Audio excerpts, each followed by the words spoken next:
I thought I'd left the Whitmore name behind until my father's voice hit me like a freight train, pulling me back to a legacy of lies and a truth that'd tear it apart. That's my story: family, betrayal, and freedom. My channel's struggling, so if you're intrigued, please comment 1 to help me out. Thank you for watching. I appreciate it. Subscribe to see how it ends, and I wish you all good health. I stand in the middle of my small, sleek apartment in Manhattan, the city lights flickering through the floor-to-ceiling windows like sharp blades slicing through the dark. It's nearly 10 p.m., and I've just wrapped up a long day at the office, hours of numbers, charts, and tense meetings with wealthy clients still buzzing in my head. This is the world I built for myself, a world with no room for the heavy shadow of the Whitmore family. At 32, I'm a respected financial consultant, my short brown hair neatly trimmed, my green eyes sharp enough to cut through bullshit. Numbers or people doesn't matter. I love this life. Independent, free, no one telling me what to do or who to be. But tonight, that peace shatters when my phone buzzes on the table, the screen lighting up with a name I've dodged for 6 months. Edmund Whitmore. I stare at it, my finger hovering over the reject button. Edmund Whitmore. My father, the cold steel man who runs Whitmore Industries, a manufacturing empire that used to be Boston's pride. Our relationship's never been warm. The last time we spoke, I yelled at him over the phone, my voice shaking with rage. "I'm done with that company, Dad. You hear me?" He didn't say a word, just hung up like my defiance wasn't worth his time. We haven't talked since. I figured he didn't need me. He's got Nathan, the golden heir, my older brother, the son he picked from the moment he was born. So why is he calling now? I take a deep breath, hit accept, and brace myself. "Lena." His voice crackles through the speaker, dry and flat like winter wind over a dead field. "The company's in trouble. We need to talk." No, hello, no, how are you? Just an order, like I'm some low-level employee, not his daughter. I bite my lip, that old mix of hurt and anger flaring up in my chest. "What do you want?" I ask, forcing my tone to match his ice. "Meet me in Boston, tomorrow." No explanation, no negotiation. He hangs up before I can respond, leaving me standing there, gripping the phone, my mind spinning. I set it down and walk to the window, staring out at the city pulsing below.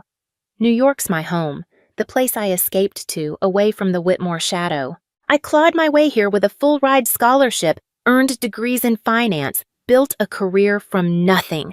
I don't need Dad, don't need Whitmore Industries, don't need the pitying looks or cutting words. But his call drags me back to the past, to that big house in Boston where I was a little girl sitting at the dinner table, watching Dad pour red wine and laugh loud about the future.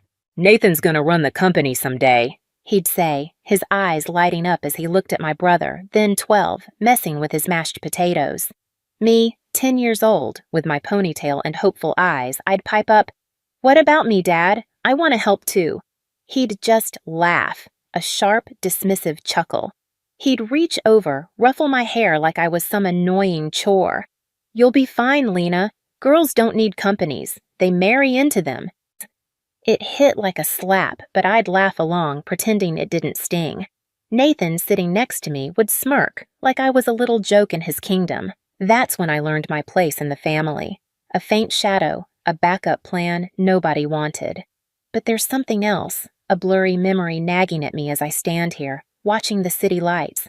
I remember nights when Mom, Margaret, would scream at Dad behind their closed bedroom door, her voice breaking with fury. "What does your father's will say, Edmund? You can't do this to her!" I was maybe 7 or 8, hiding behind the staircase railing, my heart pounding, not understanding. Dad would roar back, drowning her out. "Don't bring that up again, Margaret!" Then the door would slam and Mom would cry in silence. I never asked, never dared to dig. But now, with Dad's voice echoing in my ear, that memory creeps back like a missing puzzle piece I can't find. Does it have something to do with this call? I don't know. I turn back to the table, pick up the phone, my fingers brushing the screen like it might give me answers. I don't want to go back to Boston, don't want to face Dad, Nathan, all the crap I left behind. I've proven myself, degrees, career, reputation. But deep down, there's this small, stupid part of me that still wants it. A look from Dad that isn't contempt but recognition. I hate myself for it. Hate how my heart still twists when I think of him. Fine, I whisper to myself, my voice shaky. One last time. To show him who I am. I set the phone down, head to my closet, and pull out a small suitcase. Tomorrow, I'll take the train to Boston. Not for love, not for duty, but because I want to stand in front of Edmund Whitmore, look him in the eye, and prove I'm not the little girl he brushed off like some useless thing. I have no idea this trip's about to crack open a secret bigger than anything I've ever imagined. I step off the train in Boston, the cold November air biting at my face as I haul my suitcase toward the looming skeleton of Whitmore Industries headquarters. The building looks wounded, cracked windows, faded paint, a shadow of the powerhouse it once was. I haven't been here in years, and the sight twists something in my gut. Inside, Dad's waiting at the head of a long mahogany table, a glass of whiskey in his hand, his gray eyes dull but piercing. Nathan slouches nearby, his hair a mess, reeking of last night's bourbon. "Hey, sis," he mumbles, barely looking up. I don't bother replying. I drop my bag, pull out my laptop, and demand the financials. What I see makes my stomach drop. $300 million in debt. Revenue down 70%, assets leveraged to the hilt. This isn't a company in trouble, it's a corpse bleeding out. I dive in, because that's what I do, fix things. Days blur into nights as I sit in that sterile boardroom. The hum of my laptop the only sound breaking the silence.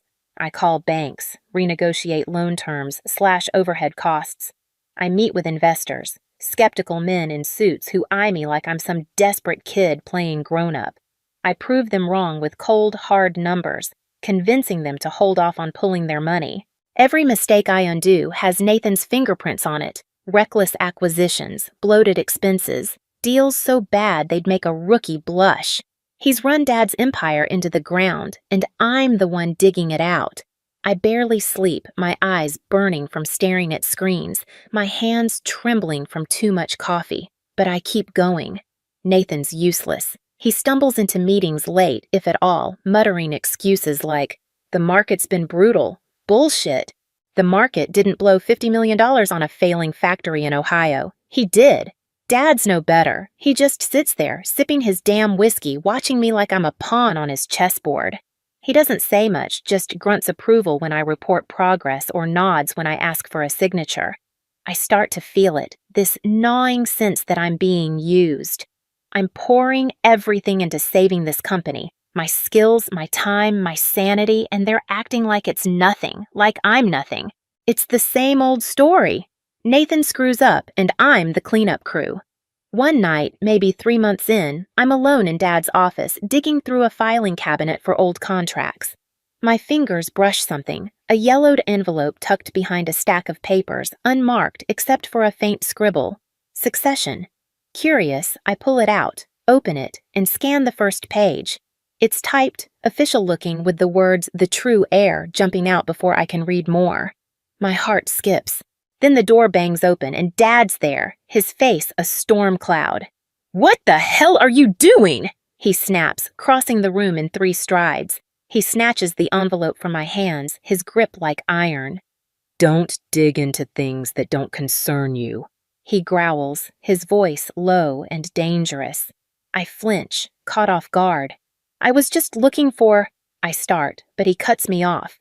"Get back to work."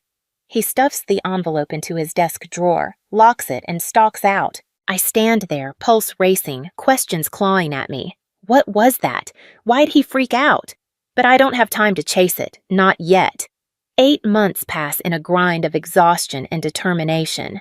I pull Whitmore Industries back from the brink. The debt's restructured, investors are back on board, stock prices crawl upward. One morning, I stand in the boardroom, presenting the final numbers to Dad and Nathan. My voice is steady, but my hands shake as I point to the charts. We're stable. Not thriving, but surviving. I wait for a thank you, a nod, anything. Dad grunts, takes a sip of whiskey, and says, "Good." That's it. Nathan smirks, leaning back in his chair. Nice job, sis. Guess you're not totally useless. I clench my fists under the table, heat rising in my chest. I've just spent 8 months undoing his mess, and this is what I get? No recognition, no gratitude. Just the same dismissive crap I've heard my whole life. I pack up my laptop, the silence heavy. I think about that little girl at the dinner table, asking Dad what I could be, only to get laughed off. I think about the nights I stayed up in college, studying until dawn to prove I was more than his backup plan. I've done it. I've saved his precious company, but it doesn't feel like victory. It feels like I've been sucked back into their game, used up and tossed aside. That envelope nags at me too. The true heir. What the hell did it mean? Was it tied to those fights I overheard as a kid? Mom yelling about Grandpa's will? I shake it off. I'm too tired to care right now. I head to the guest room they've set up for me, collapse onto the bed, and stare at the ceiling. I should feel proud. I've done what Nathan couldn't, what Dad wouldn't, but all I feel is hollow. They don't see me, not really. I'm just the fix-it girl, the one they call when they're desperate. I close my eyes, promising myself this is the end. I'll finish this, go back to New York, and leave them behind for good. But deep down, I know it's not that simple, not with that locked drawer whispering secrets I can't unhear. I wake up to the ping of an email on my phone, the morning light barely creeping through the curtains of the guest room in Boston.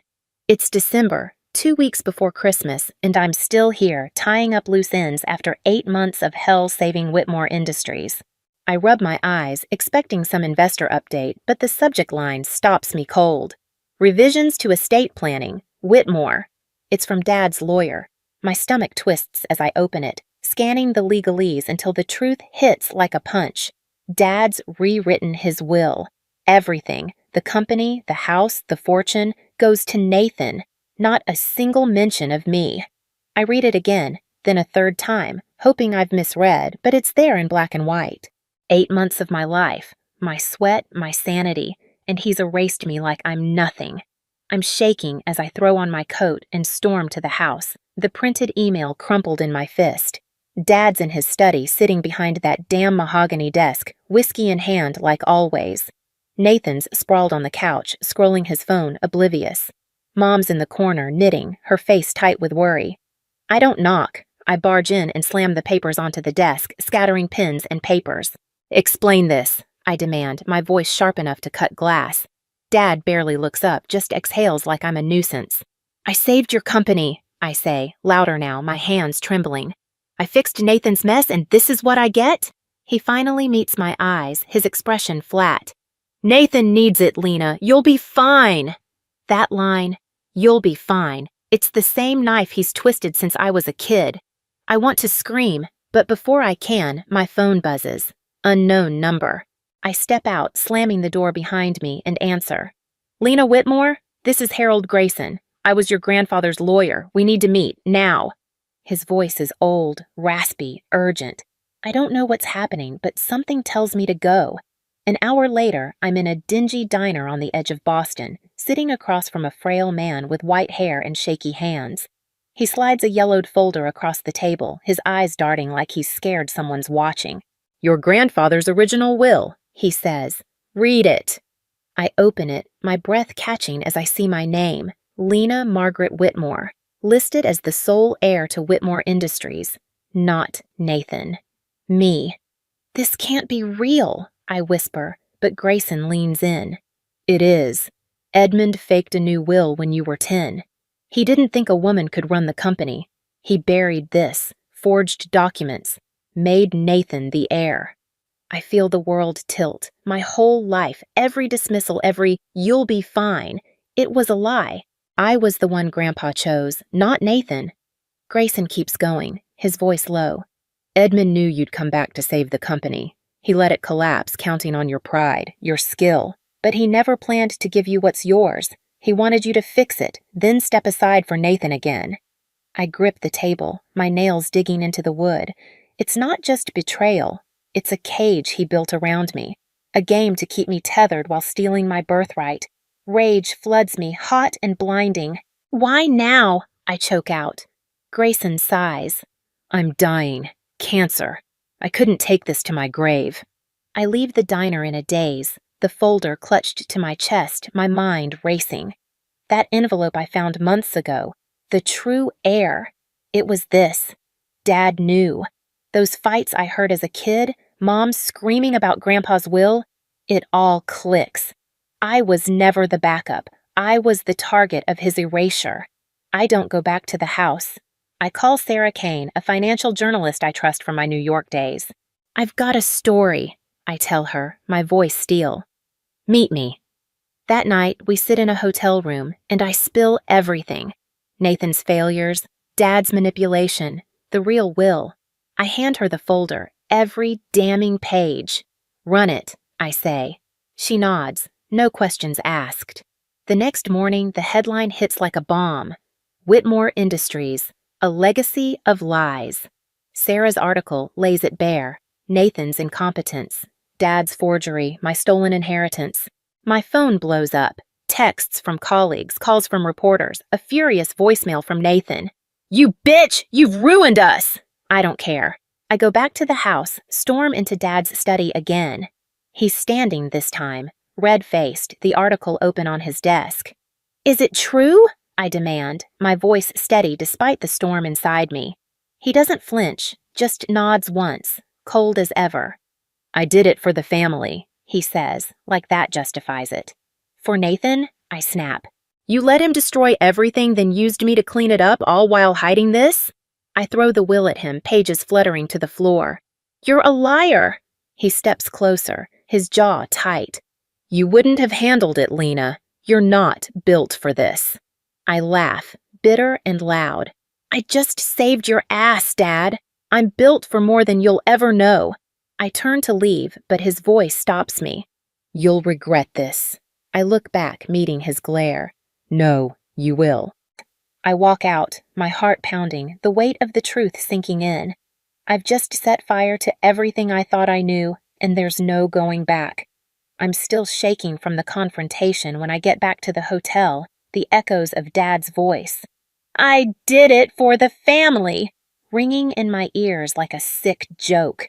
I pace the room, the folder with Grandpa's will lying open on the bed, my name staring up at me like a ghost. The article's out there now, tearing through the financial world like wildfire. My phone's a war zone, reporters begging for quotes, old colleagues offering support, Nathan's voicemail spitting venom. You bitch, you've ruined us! I don't reply. I don't sleep either. I just sit there replaying Dad's admission, his cold, unapologetic nod. He stole my future because he didn't think I was built for it. And Nathan? He's always been the golden boy, even when he's a walking disaster. The next day, I go back to the house. I don't know why. Maybe I need to see their faces one more time to make sure I'm not dreaming this nightmare. Dad's in the study, standing by the window, his shoulders hunched like the weight of the truth is finally hitting him. Nathan's there too, pacing, his face red and sweaty, a half-empty beer bottle in his hand. Mom's in the corner, her knitting needles still, her eyes darting between us like she's waiting for a bomb to go off. It does. Hit. You happy now? Nathan snarls, slamming the bottle on the desk. You've tanked everything! You're a fucking traitor! I don't flinch. Traitor? I shoot back, my voice steady despite the fury boiling inside. You ran the company into the ground, Nathan. I saved it. And Dad... I turn to him. You let him, then screwed me out of what's mine. Dad steps forward, his jaw tight. Enough! I told you, Lena. I did what was best. Nathan's the future of this family. I laugh, a raw, bitter sound that surprises even me. The future? He's a drunk who can't tie his own shoes without screwing it up. You chose him because he's a man, not because he's worth a damn. Nathan lunges, his fist raised, but I step aside and he stumbles into the desk, cursing. Mom gasps, Nathan, stop! But Dad just watches, his face a mask. You don't get it, he says, his voice low. This company was built for a Whitmore son. It was built for me, I snap, pointing at the will on the floor. Grandpa saw it. You didn't. That's when it hits me, the choice staring me in the face. I could fight for it. I've got the will, the proof. I could sue, drag them through court, take back Whitmore Industries, the empire that's legally mine. Part of me wants to shove it in their faces, make them choke on their lies. I could rebuild it, run it better than Nathan ever dreamed. But then I look at Dad, his cold eyes, his unyielding pride, and Nathan, a mess of rage and entitlement. I see the chains, the endless battles, the family poison I'd have to swim in to claim what's mine. And I realize I don't want it. Not like this. Not with them. I'm done, I say, the words cutting through the silence. Dad blinks like he doesn't believe me. What? I'm done, I repeat, louder. You want this company so bad for Nathan? Fine, keep it. I'm not your pawn anymore. I turn to leave, but Nathan grabs my arm, his grip sloppy and desperate. You can't just walk away. You owe us. I wrench free, staring him down. I owe you nothing. I gave you 8 months of my life to fix your screw-ups. That's more than you deserve. Dad steps in, his voice sharp. Lena, think about this. If you walk out, you're throwing away everything. I meet his gaze, unflinching. No, Dad, I'm taking everything that matters. I leave the house, the door slamming behind me, my heart pounding but lighter than it's been in years. The fallout comes fast. Sarah's article keeps spreading, and by noon, the news hits. Investors are bailing. Stock prices plummet, 30% in a day, then 55%. Suppliers cut ties, creditors demand payment. Whitmore Industries is hemorrhaging, and there's no one left to stop it. I watch it unfold from my hotel room, flipping through headlines on my laptop. Whitmore Empire on the brink. Family feud sinks legacy. Nathan's probably scrambling, making calls he's too drunk to handle. Dad's probably furious, barking orders no one's left to follow. I don't care. They made this bed. Let them lie in it. Then my phone buzzes, a fraud alert from my bank. Suspicious activity detected. My pulse spikes as I call them. Someone tried to access your accounts, the rep says. Multiple attempts to reroute funds. We've locked it down. I know it's Dad. He's got old authorization codes from when I worked for the company. He's desperate enough to steal from me now. I change every password, add 2-factor authentication, freeze everything he might touch. Then I text Nathan. Tell Dad if he tries to touch my money again, I'll press charges. I'm not bluffing. He doesn't reply. I don't expect him to. He's a coward, always has been. A week later, Mom calls. I almost don't answer, but I do. Her voice is trembling, broken. Lena, it's your father. He collapsed, his heart. They don't know if he'll make it. I freeze, the phone heavy in my hand. I should feel something. Grief, panic, anything. But there's just this numb ache. Are you coming? She asks, her sob catching in her throat. I close my eyes, picturing Dad on a hospital bed, Nathan hovering uselessly, the company crumbling around them. No, Mom, I say finally. Keep me posted. She whispers. I thought you'd say that, and hangs up. I sit there staring at the wall, wondering if I'm a monster for feeling nothing, but I'm not. They burned that bridge long ago. By Friday, Whitmore Industries is done. The board calls an emergency meeting, votes to liquidate. Nathan's out of his depth. Dad's too weak to fight. I send one last message to Nathan because I know he'll show Dad. I don't owe you anything. Not the company, not my life. You're on your own now. Come. I hit send, block their numbers, and shut my laptop. The fire's burned out, and all that's left is ashes. I'm free. Not because I won, but because I walked away. I stand barefoot on the wooden deck of my new house. A small place nestled along the Maine coast, the salty wind tugging at my hair. It's been a week since I signed the deed.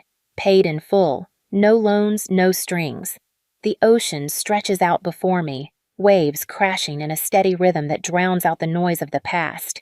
I cradle a glass of Merlot, the deep red catching the last light of the sunset. This is mine, my sanctuary, far from Boston's wreckage and New York's grind. No towering glass offices, no family ghosts, just me, the sea, and a quiet I've never known. Freedom tastes like this. Crisp air, warm wine, the weight of expectations gone. I left them behind. Dad, Nathan, the company that was never truly theirs. Whitmore Industries is dead now. The news broke last Monday. Stocks hit zero, suppliers walked, the board liquidated what was left. Nathan vanished, probably drowning in debt or booze. Dad lingered in the hospital, too weak to save his empire. I saw it coming. Those cracks were there long before I stepped in. But it's not my mess anymore. My phone buzzes on the railing, an unknown number flashing. I don't need to guess. It's them. Maybe Mom, pleading one last time. Maybe Nathan, bitter and broken. Maybe even Dad, clinging to whatever control he thinks he's got left. I let it ring, watching the screen glow against the dusk. A week ago, Mom called about his collapse. I said no then, and I mean it now. I hit block, set the phone down, and take a slow sip of wine. They don't get to pull me back, not after the lies, the theft, the years of being their fix-it girl. I'm done.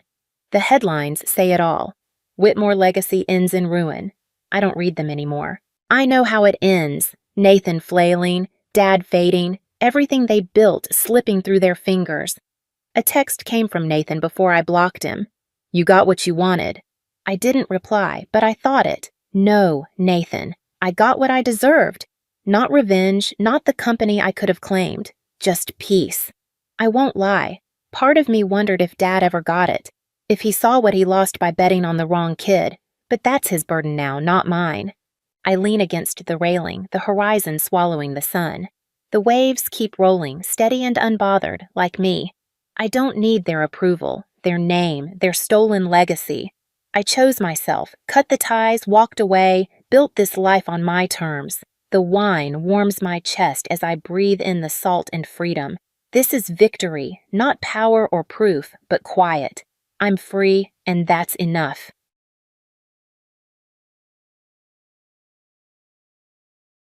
You can't just leave me for her, Stephen. Isabella's voice echoed through the grand marble lobby. He smiled ruefully, holding the hand of his new bride, Donna. My heart pounded like a drum. I couldn't believe what I was seeing. My fiancé of 3 years, Stephen Anderson, was standing in the middle of an exquisite wedding ceremony, but he wasn't waiting for me. He was with her, Donna. I took a step forward, my heels clicking loudly on the marble floor. Stephen, what is going on here? My voice trembled, a mix of anger and pain. Stephen looked at me, the corner of his mouth curling into a smug grin. Funny seeing you here, Isabella? Funny? You think this is funny? My voice rose, drawing the attention of the guests. You're marrying her, using the money we saved together for our future, for this? Donna looked at him, confusion shadowing her eyes. Stephen, is she telling the truth? Stephen sighed, pulling his hand away from her grip.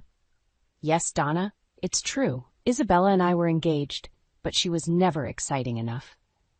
I felt like the ground had crumbled beneath me. Exciting enough? Is that why you stole from me? To fund this sham of a wedding? He shrugged, like it was the most natural thing in the world. Yes, Isabella, your savings made this dream possible. My blood boiled. You're a monster, Stephen. The crowd started murmuring, growing louder as people pieced together the betrayal. I could see the scandalous headlines already forming in their minds. Donna's shock turned into rage. You used her money for our wedding? How could you do that to me? Stephen turned to her, a forced calm in his voice. Donna, listen. No, Stephen, I interrupted. You're not talking your way out of this one. Both of you deserve to know the truth. He's been playing us, Donna. Donna's face crumpled, and she stepped back, her eyes never leaving Stephen. Is this all true? Have you been lying to me? He tried to take her hand again, but she slapped it away. Don't touch me. I looked around, meeting the eyes of everyone in the room. I will make you regret this, Stephen. With a final glance at the chaos behind me, I turned on my heel and walked out of the grand lobby. Each step away from Stephen and Donna solidified my resolve. I was done being the quiet, naive fiancé. The betrayal fueled something fierce within me. Layla, my best friend and lawyer, picked me up from the hotel. Are you all right, Isabella? Her concern was evident, but she knew my answer. I'm not okay, Layla, but I will be. We're going to make them pay. Her eyes sparkled with determination. What do you plan to do? I clasped my hands tightly in my lap, taking a deep breath. We need to gather evidence. We need everything on Stephen's betrayal, and then we take him down. Isabella, that's going to be hard? Are you sure about this? I nodded. More than ever. He didn't just betray my trust, he used me, my dreams, my savings. Layla's expression hardened.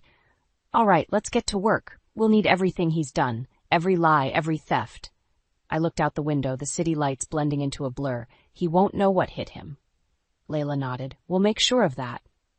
As we drove away from the scene of ultimate betrayal, I knew one thing for sure. Stephen had made the biggest mistake of his life, and I was going to make sure he paid for every single moment of pain he had caused me. The sun dipped below the horizon as Layla and I settled into a corner booth at our favorite cafe. She opened her laptop, ready to document everything. Start from the beginning, Isabella, she said. How did you meet Stephen? I took a sip of my coffee, gathering my thoughts. It was a business meeting. I was new at the firm, trying not to draw attention to myself. Stephen was the project lead, confident, charming. He made it all look effortless. Layla typed, nodding for me to continue. He saw me struggling with some papers and offered his help. It was a small gesture, but it meant a lot at the time. We started talking. He was always so engaging. It felt like he drew me out of my shell. Layla glanced up. Was he always manipulative? I shook my head. Not obviously. He knew how to hide it well. There were signs, though, small things that felt off. I remember the first time he snapped at me. Her fingers paused over the keys. What happened? He had promised he'd be at my friend's birthday. He didn't show up. When I confronted him, he turned it around, said I was being clingy, that he had important work commitments. Layla's brows furrowed. Work commitments? Yes, but I found out later he was at a bar with some friends. I brushed it off at the time, thinking maybe I was overreacting. He was always so convincing. He sounds like a textbook manipulator, charm when he needs it, cruelty when it benefits him. Exactly. There were good times, too. He made grand gestures, like that trip to the lake. He planned everything, made me feel special. Layla's frown deepened. But that was his trick, right? Lure you back in after pushing you away? Yes, I admitted, feeling a bitter taste in my mouth. Looking back, I see the pattern, but at the time I was blinded by love, or what I thought was love. And then the engagement. He proposed during a weekend getaway. He was so romantic. Candlelit dinner, fat rose petals. I thought it was genuine. Little did I know, he was planning our future with my money. Layla's eyes narrowed. When did you start putting money away with him? Right after we got engaged. He said he wanted to build a life together, and part of that was financial security. I trusted him, so I agreed. And he kept pushing the wedding plans, right? She asked, confirming what she already knew. Yes. Every time I asked about setting a date, he had an excuse. Work deadlines, family issues. I thought he wanted it to be perfect. Now I see he was stalling. While planning his wedding with Donna, Layla added, anger evident in her voice. Exactly. He played me for a fool. Layla leaned back, closing her laptop. We need evidence. Emails, messages, anything that shows his deceit. I nodded, resolute. I'll gather everything. He left traces. He got careless, thinking I wouldn't notice. We'll need to be thorough, Isabella. This has to be airtight. I know, I said, determination burning inside me. I won't let him get away with this.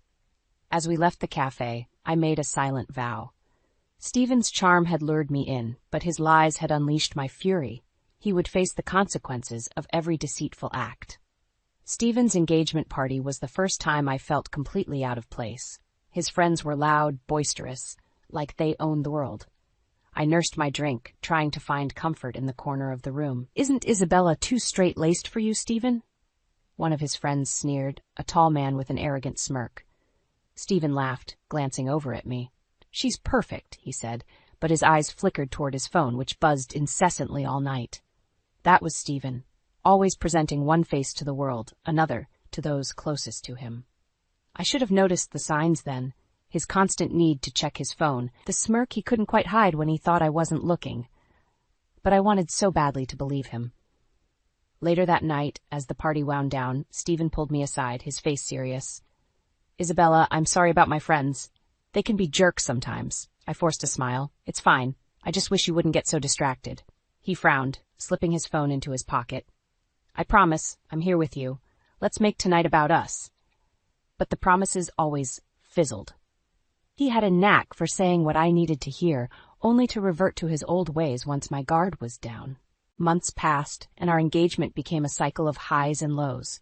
Expensive dinners and spontaneous weekend getaways kept me hooked, overshadowing the doubts that crept in during his frequent business trips and late-night absences.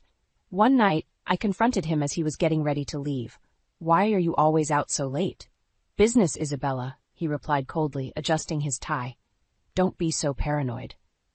"It's not paranoia when it's happening so often," I insisted, blocking his way. He sighed, annoyed. "Look, I have big deals in the works. It can't be helped. You knew my job came with long hours, but you never explain anything. It's like there's this whole part of your life I'm not allowed to see." His expression hardened. "I'm doing this for us, for our future. Do you understand that?" I stepped back, feeling the familiar sting of his barbed words. "I just want to feel like I'm part of your life too, Stephen." "You are, but you have to trust me." He kissed my forehead, a gesture that used to comfort me but now felt condescending. Those kisses, those empty assurances, they were what kept me hoping, kept me trying. Until the night of our dream wedding shattered everything. After I saw him with Donna, the full weight of his deceit crushed me. All those moments of doubt now made sense. Stephen had used me, played me. The anger simmered beneath my skin, fueling my resolve. Sitting in Layla's office later that week, I handed over a stack of documents. These are emails, text messages, everything that felt off to me. Layla skimmed through them, her brow furrowing. "This is good, Isabella, but we need more. Bank statements, any financial records showing the transfers. We need to create a clear trail." "I'll get them," I said firmly. "I won't stop until I have everything." Layla nodded, determination matching my own. "We're going to take him down." Every step I took now had a purpose. Stephen had thought he could use me and walk away unscathed. He was dead wrong. I was going to expose every lie, every manipulation.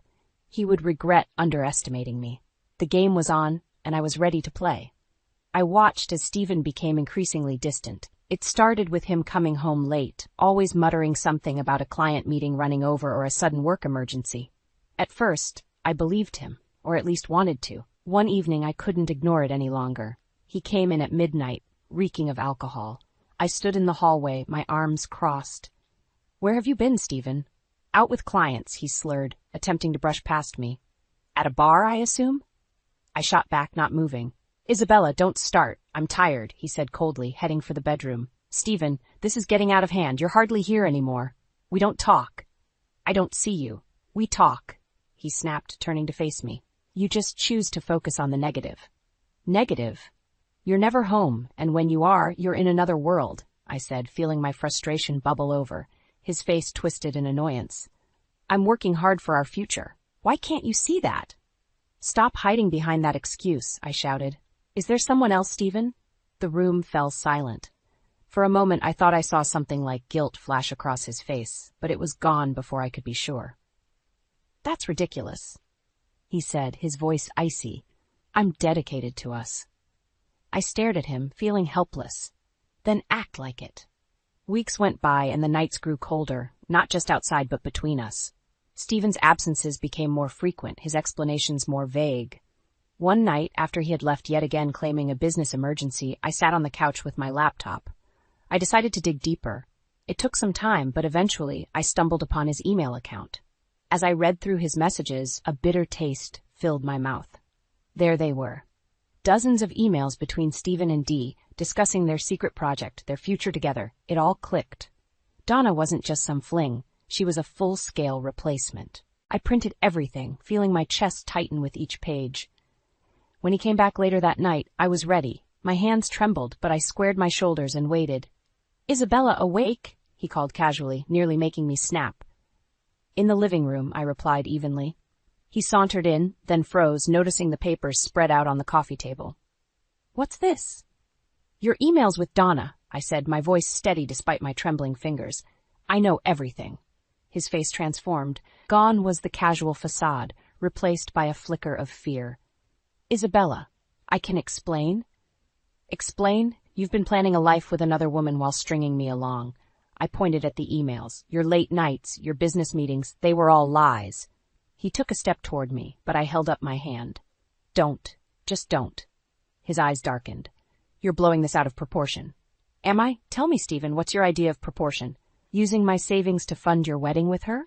He looked like he was about to argue, but then he laughed, a cold, hollow sound. You were always so gullible, Isabella. You didn't see it coming, did you? My chest tightened. No, I didn't. But I see it now and I'm done. You're going to pay for this, Stephen. Walking away from him, I felt a strange mix of relief and rage. He had shown his true colors, and there was no going back. With every step into our shared apartment, I knew I was moving towards uncovering every layer of his deceit. The end of our engagement would be just the beginning of his downfall. The tip came through an anonymous text message. Luxury hotel, Saturday at noon. You need to see this. I stared at my phone, my curiosity piqued and my suspicions raging. I needed to find out what Stephen was hiding. On Saturday, I dressed carefully, trying to look composed, despite the turmoil inside me. The hotel lobby was grand, filled with fresh flowers and the murmur of guests. I saw the sign for the wedding reception and followed the arrows. My heart pounded harder with each step. Finally, I stepped into the ballroom. There at the altar was Stephen in a tuxedo, Donna by his side in a white gown. The world seemed to tilt. Dearly beloved, the officiant began, but his words drowned in the rushing sound in my ears. I forced my legs to move, walking purposefully down the aisle. Stop! My voice cut through the ceremony, turning heads. Stephen's eyes widened as he saw me, a flash of panic crossing his face. Donna looked confused, glancing between me and Stephen. What is this? I demanded. How could you do this to me? Stephen's face twisted into a sneer. Isabella, you shouldn't be here. But I am, I replied, my voice shaking with fury, and I see now exactly what you are. Stephen, what's going on? Donna asked, her voice trembling. Tell her, Stephen, I challenged. Tell her how you used my savings for this sham of a wedding. Donna's face crumpled, shock giving way to understanding. Is that true? Did you use her money for this? Stephen rolled his eyes, his mask slipping to reveal the callous man beneath. Yes, it's true. I used her money, because she was never exciting enough. The guests gasped, whispers sweeping through the room. I took a deep breath, my rage fierce and burning. You think you can just walk away from this? Stephen smirked. I can and I will. What are you going to do about it? You'll see, I said, my voice cold. Everyone here will know what you did. Stephen turned to his stunned bride. Donna, don't listen to her. She's trying to sabotage us. But Donna's face had turned cold. Get away from me, Stephen. You lied to me. I stepped closer, my eyes never leaving Stephen's. You played both of us, but you won't get away with it. As security moved to escort me out, I turned to the crowd, raising my voice. This man is a liar and a thief. He used me, and he'll use anyone to get what he wants. I was led out of the hotel, but I didn't care. The seed was planted. Stephen's perfect world was crumbling around him. On my way out, I sent a quick text to Layla. I need everything we have on Stephen. Now. Back in Layla's office, we reviewed every piece of evidence again. We're taking this public, and we're going to make sure everyone knows, I said. Layla nodded, sliding a folder across the table. This is more than enough. He's not going to walk away clean. As we finalized our plans, I felt a sense of clarity and resolve. Stephen's betrayal had broken something inside me, but it had also forged something stronger. He thought he could dismiss me, but he was wrong. I would be the storm that tore down his carefully crafted facade, and I would make sure he felt every moment of it. Stephen had no idea I had been recording our conversation. When I confronted him at home, I made sure my phone was hidden but capturing everything. Your savings made this dream possible, he sneered, his words dripping with arrogance. This recording would be my weapon. Layla uploaded the file to her computer. This is perfect, Isabella. He's admitting everything. I sank into the chair, feeling a mix of relief and anticipation. What now? Layla tapped away on her keyboard, bringing up her contacts. First, we alert the media, local news, social media influencers. We need to ensure maximum exposure. Then, we file a lawsuit. My eyes locked onto hers, my resolve steeling. Let's do it. The next day, I walked into Layla's office to find her already bustling with activity. I've got a reporter from the local news station interested, she said, looking up from her desk. And I contacted a few social media influencers who love a good scandal. Great, I replied, settling into the seat across from her desk. We need to make sure this hits him where it hurts. That evening, We posted the recording online, tagging Stephen's workplace and everyone relevant in his social circle. Within minutes, the post began to spread like wildfire. The following morning, Stephen burst into my office at work, his face red with anger. "What the hell did you do, Isabella?" I stood up, meeting his glare head on. "I exposed you. People deserve to know what kind of person you really are." "You think you can ruin me?" He spat, stepping closer. "You'll regret this." I held my ground. "No, Stephen, you'll regret this. You used me, you betrayed me, and now the world knows." As security escorted him out, Greg, a supportive coworker, approached me. "You all right?" I nodded, taking a deep breath. "I will be." That night, Layla and I watched as the news station aired the story. Footage of Stephen's confession played, followed by my account of our relationship and his betrayal. It was surreal watching my life unfold on screen. "He'll face consequences now," Layla said, squeezing my hand. "This is just the beginning." The following weeks were a whirlwind. Stephen's face was plastered everywhere, his reputation slowly crumbling. He was suspended from his job pending an investigation, and Donna publicly filed for an annulment. One afternoon, I received a call from a reporter wanting to do an in-depth interview. Sitting down with them, I reiterated my story, making sure every detail of Stephen's deceit was highlighted. "Do you feel justice has been served?" the reporter asked. "Not yet," I said firmly. "There's more to do." I continued meeting with Layla, collecting more evidence and planning the legal side of things. "We need to file a suit for emotional damages and theft," Layla explained. "We can also go after him for fraud." I nodded, determined. "Let's get everything we can." As we filed the lawsuit, the weight of my decision hit me. This fight wasn't just about revenge. It was about reclaiming my life, my dignity. Stephen thought he could use and discard me, but he underestimated my resolve. Back at home, I received a call from my parents. "You've always been strong, Isabella. We're proud of you," my dad said, his voice filled with warmth. "Thanks, Dad. I couldn't have done this without you and Mom." "Remember," Mom chimed in, "this is just a chapter in your life. You have many more to write." As I hung up, I felt a sense of closure. Stephen's actions had sparked a fire in me, one that wouldn't burn out anytime soon. This battle might be far from over, but I was ready to face whatever came next. My fight for justice was just beginning. The high-profile event was buzzing with energy. Every influential person in the city seemed to be there, and so was Stephen. I spotted him across the room, mingling and laughing, still playing the charming role he perfected over the years. Layla squeezed my arm.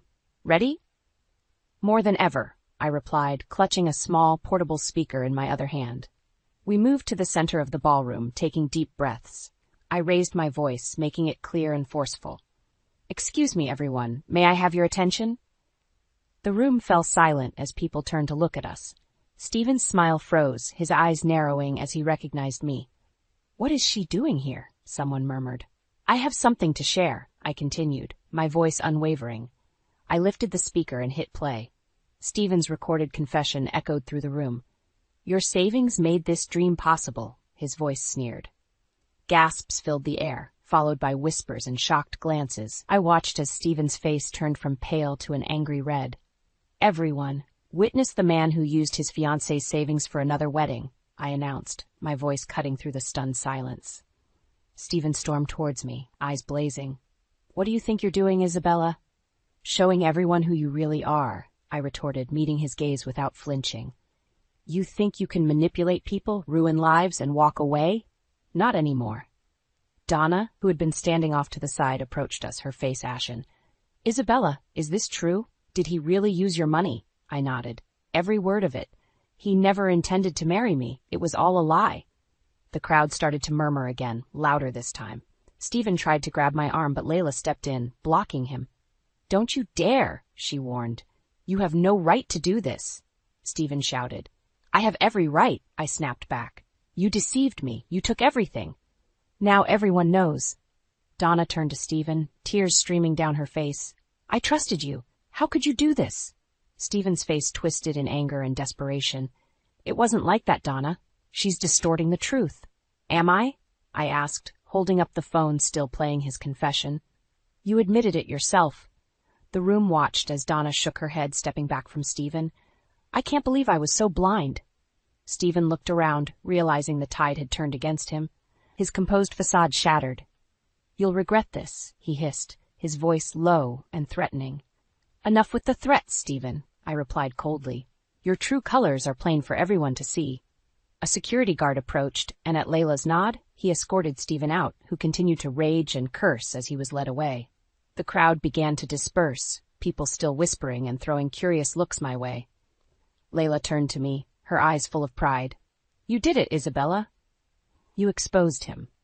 I nodded, feeling a strange mix of exhaustion and relief. We did it. Over the next few weeks, the fallout was swift. Stephen lost his job and faced public disgrace. Donna went through with the annulment, and Layla pursued the legal action against him. The digital evidence we had collected, emails, bank transfers, and the recorded confession, painted a clear picture of his deceit. One evening, as I was sorting through some old photos, I received a text from Layla. "We're winning. His attempts to countersue have been dismissed." I smiled, a real smile, for the first time in what felt like forever. Revenge had never been my goal. Justice was. And now, with each passing day, it felt like I was reclaiming my life, piece by piece. I met with my parents for dinner. As I walked in, my father wrapped me in a warm hug. "You always had the strength, Isabella. We're proud of you." "Thanks, Dad. I have a long way to go, but I'm getting there." "We're here for you always," Mom added, her smile comforting. As we sat down to eat, I looked around at the faces of my family. For the first time in a long while, I felt at peace. This chapter of my life was closing, but a new one was beginning. And this time, I was the one writing it. The courtroom was tense as we waited for the verdict. Stephen sat a few rows away, his expression a mix of anger and defeat. My heart pounded, but I kept my composure, glancing at Layla for reassurance. The judge returned, and everyone rose. "In the matter of Isabella Hart versus Stephen Anderson, the court finds in favor of the plaintiff, Isabella Hart. Mr. Anderson is hereby ordered to repay the stolen funds and compensate for emotional damages." A wave of relief washed over me as the judge continued, detailing the legal requirements Stephen would face. I glanced at him and saw his face turn ghostly pale. After the session, Stephen approached me in the hallway, his lawyer trailing behind. "Isabella, please, can we talk?" I shook my head. "There's nothing left to say, Stephen." He looked desperate. "I didn't mean for things to go this far. I'm sorry." "Sorry doesn't fix what you did," I replied, my voice steady. "You made your choices. Now you face the consequences." With that, I turned and walked away, feeling a weight lifting from my shoulders. Layla joined me, her eyes sparkling with triumph. "We did it, Isabella. Justice is served."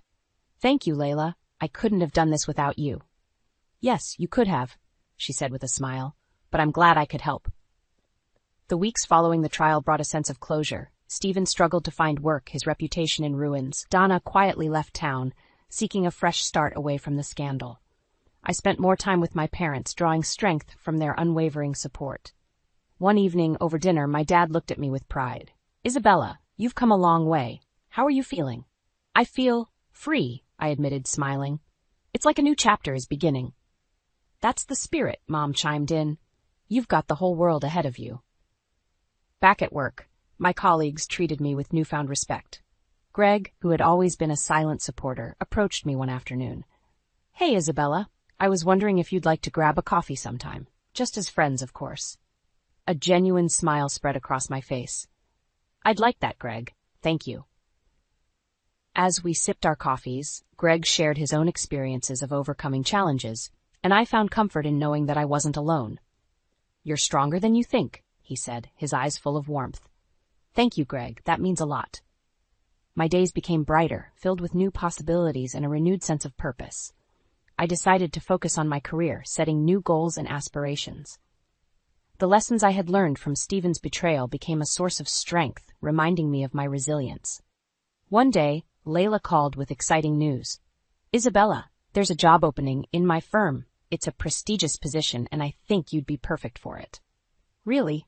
That's amazing," I replied, feeling a surge of excitement. "I'll send over my application right away." "You've got this," she said with confidence. "I believe in you." As I clicked send on my application, I felt a sense of accomplishment. Stephen's betrayal had tested me, but it had also made me stronger. Now I was ready to embrace new opportunities and build a future on my terms.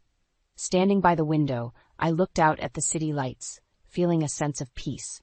The storm had passed, and a new dawn was breaking. With my past behind me and new horizons ahead, I knew that I was ready to face whatever came next. The journey had been tough, but I had emerged stronger, wiser, and ready to reclaim my life. The future was mine, and I was determined to make every moment count.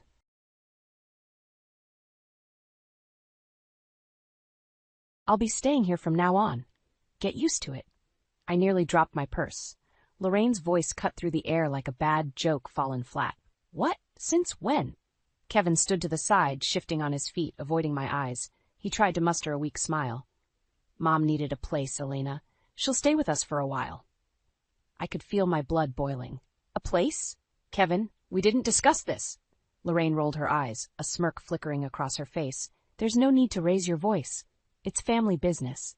I glanced at Kevin, searching for some sign of solidarity. He simply shrugged, looking anywhere but at me. She doesn't have anywhere else to go, he muttered. Anger rose in my chest. So you just decide this without asking me? Kevin sighed, walking past me to grab a can of soda from the kitchen. Look, let's not make this a huge deal, okay? It's temporary. Lorraine settled herself on the couch, flipping through a magazine like she owned the place. I clenched my fists, resisting the urge to scream. Temporary? And how long is temporary exactly? Kevin opened the soda, taking a sip. We'll figure it out. She's family, Elena. I turned away, fighting the tears that threatened to spill. Nothing about this felt right. The house I had worked so hard to make our home was now invaded without a second thought.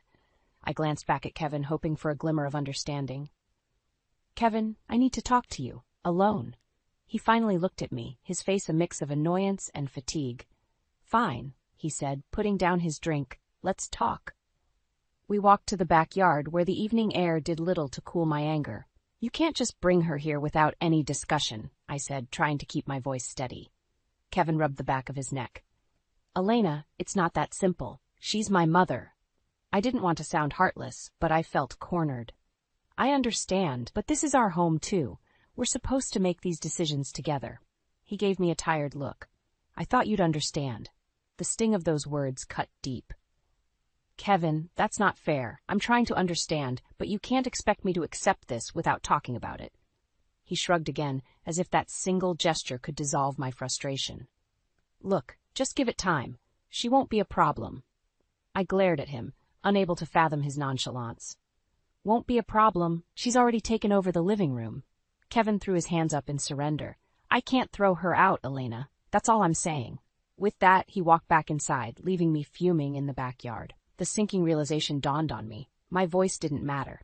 Kevin had made up his mind, and Lorraine had dug her heels in. As I stood there, I took a deep breath, my determination solidifying. I would not let this go uncontested. Stepping back inside, I shot a glare at Lorraine. She met my eyes with a cold smile. This is not over, I whispered, mainly to myself. The house, my sanctuary, had become a battleground, and the war had just begun.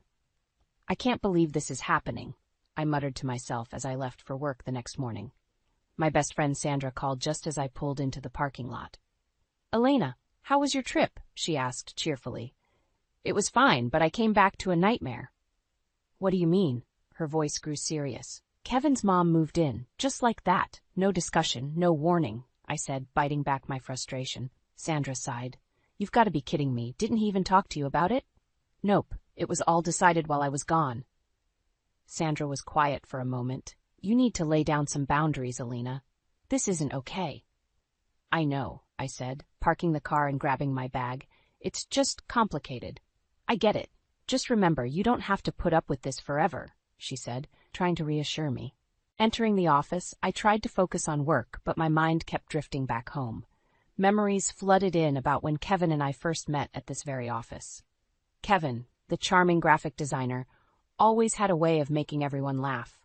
Our romance had been quick and intense.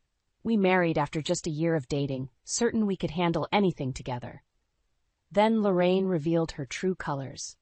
Sweet and supportive before the wedding, she turned critical and manipulative once the rings were on our fingers. Kevin, forever the peacemaker, never stood up to her. I'll never forget the first time she openly disapproved of me. Are you sure you can handle Kevin's work hours, Alina? Maybe you should rethink this career of yours, she said, smirking as if she was genuinely concerned. Of course, Kevin and I manage just fine, I had replied, masking my irritation. Kevin had shrugged the comment off, claiming she meant no harm, but the seeds of doubt she planted grew each day. Returning home that evening, I found Lorraine rearranging the kitchen. What are you doing? I couldn't hide my annoyance. Just making it more practical. You had it all wrong, she replied nonchalantly. I clenched my jaw, taking a deep breath. I like it the way it is. Lorraine's voice dripped with false sweetness. Oh, sweetie, you'll see it's better this way. Stepping into the living room, I saw Kevin on his laptop. Kevin, we need to talk, now. He looked up, clearly sensing the tension. What is it? Lorraine is taking over the house. We need to set some boundaries. Kevin sighed, rubbing his temples. Alina, can't you just try and get along with her? It's hard for her, too. I stared at him in disbelief. Are you kidding me? She's acting like this place is hers. She's just trying to help, he replied weakly. Help? By undermining everything I do? I snapped. Kevin stood up, frustration lining his face. Why do you always have to blow things out of proportion? Rare anger bubbled inside me. Blow things out of proportion? You're seriously siding with her? He threw his hands up. I'm not taking sides, I just want some peace. Furious, I stormed out to the backyard. My home felt like a stranger's house, my voice unheard, my feelings disregarded. But I knew deep down this wasn't living. As the night fell, I steeled myself. This wouldn't be swept under the rug. Something had to change, and I would make sure of it. Kevin's passive nature had pushed me to the edge, but I wouldn't fall off. Not yet. Not without a fight. The days blurred into a nightmare. I barely recognized my own house. Lorraine's presence was overpowering. She critiqued everything I did, from how I cooked to how I decorated. Kevin stayed silent through it all, brushing off my concerns like dust on a shelf. One morning, as I sipped my coffee, Lorraine strutted into the kitchen. Alina, I noticed you've been spending a lot on groceries. Maybe you should cut back a bit. I stared at her, biting my tongue until it nearly bled. Lorraine, we buy what we need. She smirked, shaking her head. I'd manage this household differently, but I guess it's your call. Just as I opened my mouth to retort, Kevin walked in. I turned to him. Kevin, do you hear this? He looked between us, clearly uncomfortable. Mom's just trying to help. I slammed my cup down, coffee spilling. Trying to help by undermining me? Kevin sighed, the lines on his face deepening. Why do you always have to make a scene? Lorraine's eyes twinkled with satisfaction. She had him wrapped around her finger. Frustrated, I stormed out of the kitchen. The next day, while I was at work, I got a text from Kevin. We need to talk tonight. Anxiety gnawed at me. When I got home, Lorraine's smug glance followed me as I walked into the living room. Kevin was sitting there, looking stern. Alina, Mom needs money. I've already given her some, but she needs more. My jaw dropped. She needs more. We have bills, Kevin. He rubbed his forehead. I know, but she's family. She's in a tough spot. I turned to Lorraine, who was lounging on the couch, looking unbothered. Can't she find a job or? Lorraine cut me off. I've done my fair share of work. It's time for my son to take care of me. My patience snapped. Kevin, this is not right or fair. You're putting our future at risk. Kevin's face turned red. She's my mother, Elena. She comes first. Tears stung my eyes as I realized where his loyalty lay. What about us, Kevin? What about our life? He stood up, clenching his fists. Maybe you should think about being more supportive. I left the living room, heart pounding with anger and betrayal. The conversation kept replaying in my mind. Kevin's unwavering support for Lorraine and his blatant disregard for our needs. Sandra called that evening. How are you holding up? Not well, I admitted. Lorraine wants money now, and Kevin's ready to give it to her. Sandra's voice brimmed with outrage. That's insane. You need to put your foot down, Elena. It's not that easy, I sighed. He won't listen to me. Then make him listen. You can't keep sacrificing your happiness. Her words echoed in my mind long after we hung up. The next morning I confronted Kevin again. We need to talk about finances. This has to stop. Kevin rolled his eyes. We'll be fine. Desperation gripped me. Kevin, you're jeopardizing everything we've worked for. He shrugged. She's family. You're the one being unreasonable. Anger surged through me. This is my home too. I will not be pushed aside.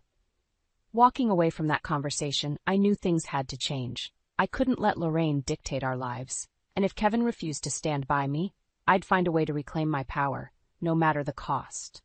The battle lines were drawn, and I was ready to fight for what was rightfully ours. The escalation had only just begun. I came home late from work one evening, hoping for some semblance of peace. Instead, I walked into Lorraine and Kevin in the middle of a heated discussion. "It's not done right, Kevin," Lorraine was saying. "Elena doesn't know how to manage this house properly." Kevin looked up as I entered, his expression shifting from annoyance to exasperation. "Mom thinks the house isn't clean enough," he said, as if that were the biggest problem we had. Lorraine turned to me, hands on her hips. "Elena, couldn't you at least try to keep this place decent?" I dropped my bag on the floor, barely containing my fury. "I have a full-time job, Lorraine. I can't spend every minute cleaning." Lorraine huffed. "When I was your age, I managed just fine." That was the last straw. "This isn't about cleaning. You just want to control everything." Kevin stepped between us, his voice rising. "Elena, calm down. Mom's just trying to help." "Help? By criticizing everything I do? This is my home, Kevin. Our home." Lorraine scoffed. "You're overreacting. Maybe if you learned some respect." Before she could finish, I cut her off. "Respect? You moved in unannounced, rearranged my kitchen, demanded money, and now you're criticizing how I maintain my home. How is that respectful?" Kevin's face turned red with frustration. "Elena, why can't you see that she's just looking out for us?" I could have screamed from the hopelessness of it all. "Looking out for us? She's making me feel like a guest in my own house." Lorraine threw her hands in the air. "If you're that unhappy, maybe you should leave." I stared at her, stunned. Turning to Kevin, I waited for him to defend me, but he remained silent. My heart sank. "Is that what you want too, Kevin? For me to leave?" He avoided my gaze, his silence louder than any words. Tears threatened, but I held them back. "Fine. If you want me to leave, just say it." Kevin finally spoke, but his words hit like a brick. "Maybe you need to learn some respect for family, or leave if you can't handle basic family expectations." The air was thick with tension as I turned on my heel and stormed out of the house. I needed space, air, anything but the walls that felt like they were closing in on me. Sandra's comforting voice was the only thing that made sense as I paced outside, phone pressed to my ear. "He actually said that?" she gasped. "Yes, basically told me to leave," I whispered, the hurt palpable. "Elena, you deserve better than this. If he won't see that, then maybe it's time to rethink things." Her words rang true, but they also scared me. Could I really walk away from 10 years with Kevin, from the home we built? When I finally came back inside, Kevin and Lorraine's voices could still be heard, low and conspiratorial. They didn't notice me slip upstairs, my mind swirling with conflicting thoughts. Lying in bed, I stared at the ceiling, feeling a mix of anger and sadness. I knew I couldn't go on like this. Kevin's spinelessness and Lorraine's incessant meddling were driving me to the edge. Sleep didn't come easily that night, but as exhaustion finally took over, one thing was clear. I needed to stand up for myself. I couldn't let them trample over my life without consequence. The battle wasn't just Lorraine's intrusion, it was about reclaiming my own dignity and worth. Morning broke with a sense of grim determination. I had a conference trip coming up, and it felt like the last chance to find some perspective. Kevin was already at the kitchen table when I came downstairs. "We need to talk," he said, as if last night hadn't been a breaking point. "Not now, Kevin. I've got a plane to catch," I said, moving past him. He grabbed my arm gently. "We'll work this out, I promise." I looked at him, searching for sincerity. "We'll see about that." As I left the house, the weight of the impending decisions hung heavy, but I knew one thing for sure: change was coming, one way or another. The conference trip was a welcome escape. For a few days I immersed myself in work, trying to forget about the chaos at home. But as soon as I landed back at the airport, reality crashed back in. I got a text from Kevin. "We need to talk when you get home." Dread settled in my stomach as I walked through the door. Lorraine was in the kitchen, moving pots and pans around as if she could further assert her control over our space. "Welcome back," Lorraine said with a smirk. "Did you enjoy your trip?" "Spare me," I muttered, too tired to engage. Kevin was pacing in the living room. When he saw me, he stopped. "We need to talk now, Elena." I dropped my bags. "Fine, talk." He glanced uneasily at Lorraine before speaking. Mom and I have been discussing our situation. We think you need to make some changes. Changes? I crossed my arms, ready for the next blow. Lorraine interjected, You need to learn to respect family, and clearly, you're struggling with that. I felt like I was being gaslit. Respect goes both ways, Lorraine. You've done nothing but disrespect me since you got here. Kevin stepped in defensively. Mom's just trying to help us make this work. I couldn't hold back anymore. Kevin, are you even listening to yourself? She's tearing us apart. Lorraine put on her most innocent face. Oh, please, you're just blowing things out of proportion. I snapped. You're manipulating Kevin and trying to control our lives. What exactly is your endgame here? Kevin's face turned pale. Elena, stop. We're supposed to be a family. A family that respects each other, I shot back. And right now I feel like I've been completely disrespected and disregarded. Kevin's face contorted with frustration. Maybe you need to spend some time away to clear your head. I was stunned. Do you even hear what you're saying? You want me to leave my own home? Lorraine smirked, clearly enjoying the show. Maybe a little time apart would do you both some good. The silence that followed was deafening. Finally, Kevin broke it. Maybe she's right. I think it's best if you take some time to cool off. I took a deep breath, feeling the weight of betrayal. If I leave, I'm not coming back until things change. Kevin looked away, unable to meet my gaze. Do what you need to do, Elena. I turned, grabbing my bags, and walked out the door. It wasn't until I was outside that the tears came. As heart-wrenching as it was also liberating. For too long I had tolerated being second to Lorraine's manipulations. Sandra was at her door before I even rang the bell. Elena, what's happened now? Kevin wants me to leave, I managed between sobs. He sided with Lorraine again. Sandra pulled me into a comforting hug. You've done the right thing. You deserve better. As days turned into a week, I settled into Sandra's spare bedroom.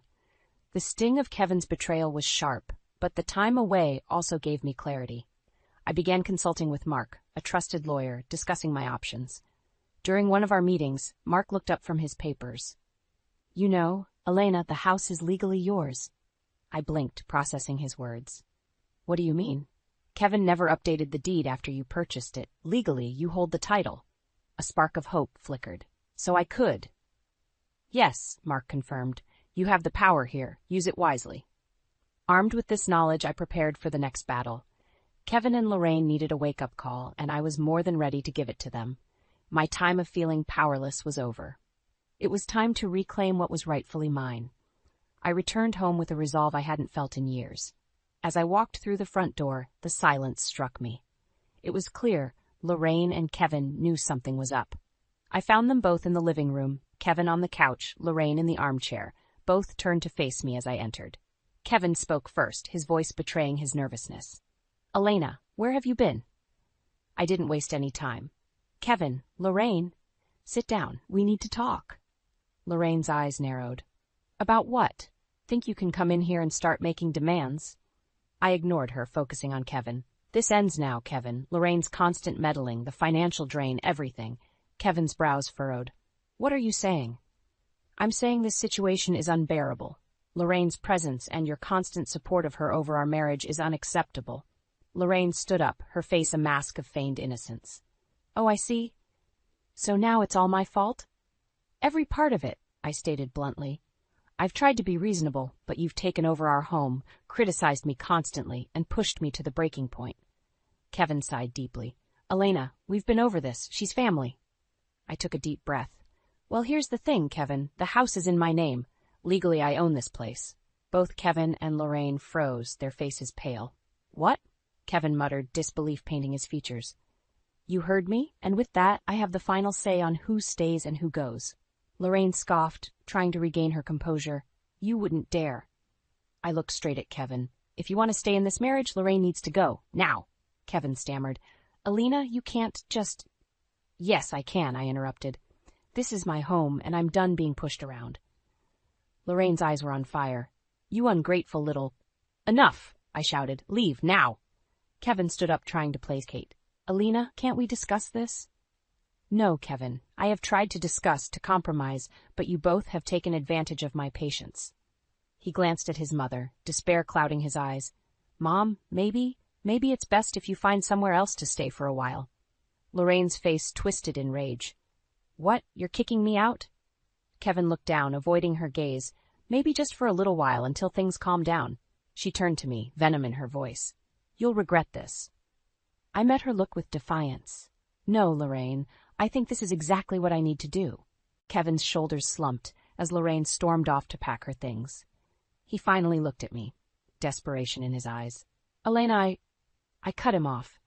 Kevin, I love you. But your blind allegiance to your mother has pushed us to this breaking point.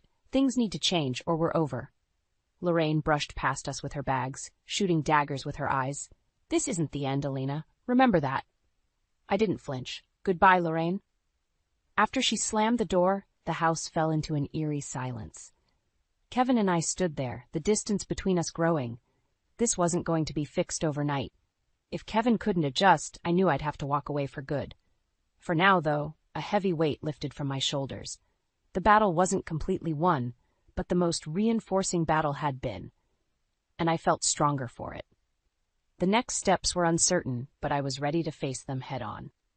Kevin was unusually quiet in the days following Lorraine's departure. Tension hung in the air like a storm about to break. His silence was heavy, his movements slow, and it was clear he was struggling to process everything. One evening, while we were having dinner, he finally spoke up. Elena, I never wanted it to get this bad. I looked at him, wanting to believe there was genuine regret. Kevin, it's not just about wanting or not wanting. It's about actions and consequences. You've allowed your mother to disrespect me for years. He sighed, pushing his food around on his plate. I know, but I didn't know how to stop her. By standing up to her, Kevin, by putting our marriage first, I said, my voice firmer than I felt. You're right, he admitted, sadly. I've been a coward. The admission felt like a small victory, but I wasn't about to let him off easy. Kevin, I need you to understand that things have to change. If they don't, we won't survive this. He looked up, his eyes pleading. I'll do whatever it takes, Elena. Just tell me what to do. I took a deep breath. We need professional help, counseling, and you need to rebuild the trust that's been shattered. Kevin nodded, slowly. I'll make an appointment tomorrow. The next few days were filled with cold, practical coexistence. We barely spoke outside of necessity. I needed space to heal, and Kevin seemed to need time to regain his footing. Then, another bombshell hit. Lorraine started calling, leaving messages. Kevin ignored them at first, but one evening he played them all at once, his face pale. Lorraine's voice was shrill and desperate. Kevin, I need you to come here. Things are bad. I don't know what to do. Kevin turned to me, eyes wide with helplessness. She's in trouble, Elena. I crossed my arms, feeling my resolve harden. She's been in trouble of her own making. She dug this hole, Kevin. I know, but she's still my mother, he said, his voice shaking. I closed my eyes, feeling the familiar sting of frustration. If you go to her now, Kevin, you're undoing any progress we've made. He froze, torn between guilt and duty. But if I don't go, what kind of son am I? One who finally sets boundaries. One who respects his wife, I replied. Kevin's shoulders drooped. What do you want me to do? This is a test for you, Kevin. You need to choose us. If you don't, I'll know where we stand, I said, each word a heavy verdict. Kevin slowly nodded.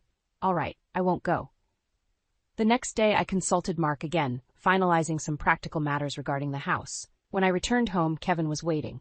I didn't respond to her, he said quietly, just like you asked. A small part of me felt relief. That's a start, Kevin. And I made an appointment with the counselor for both of us, he added. I nodded, feeling cautiously optimistic. Good. We need this.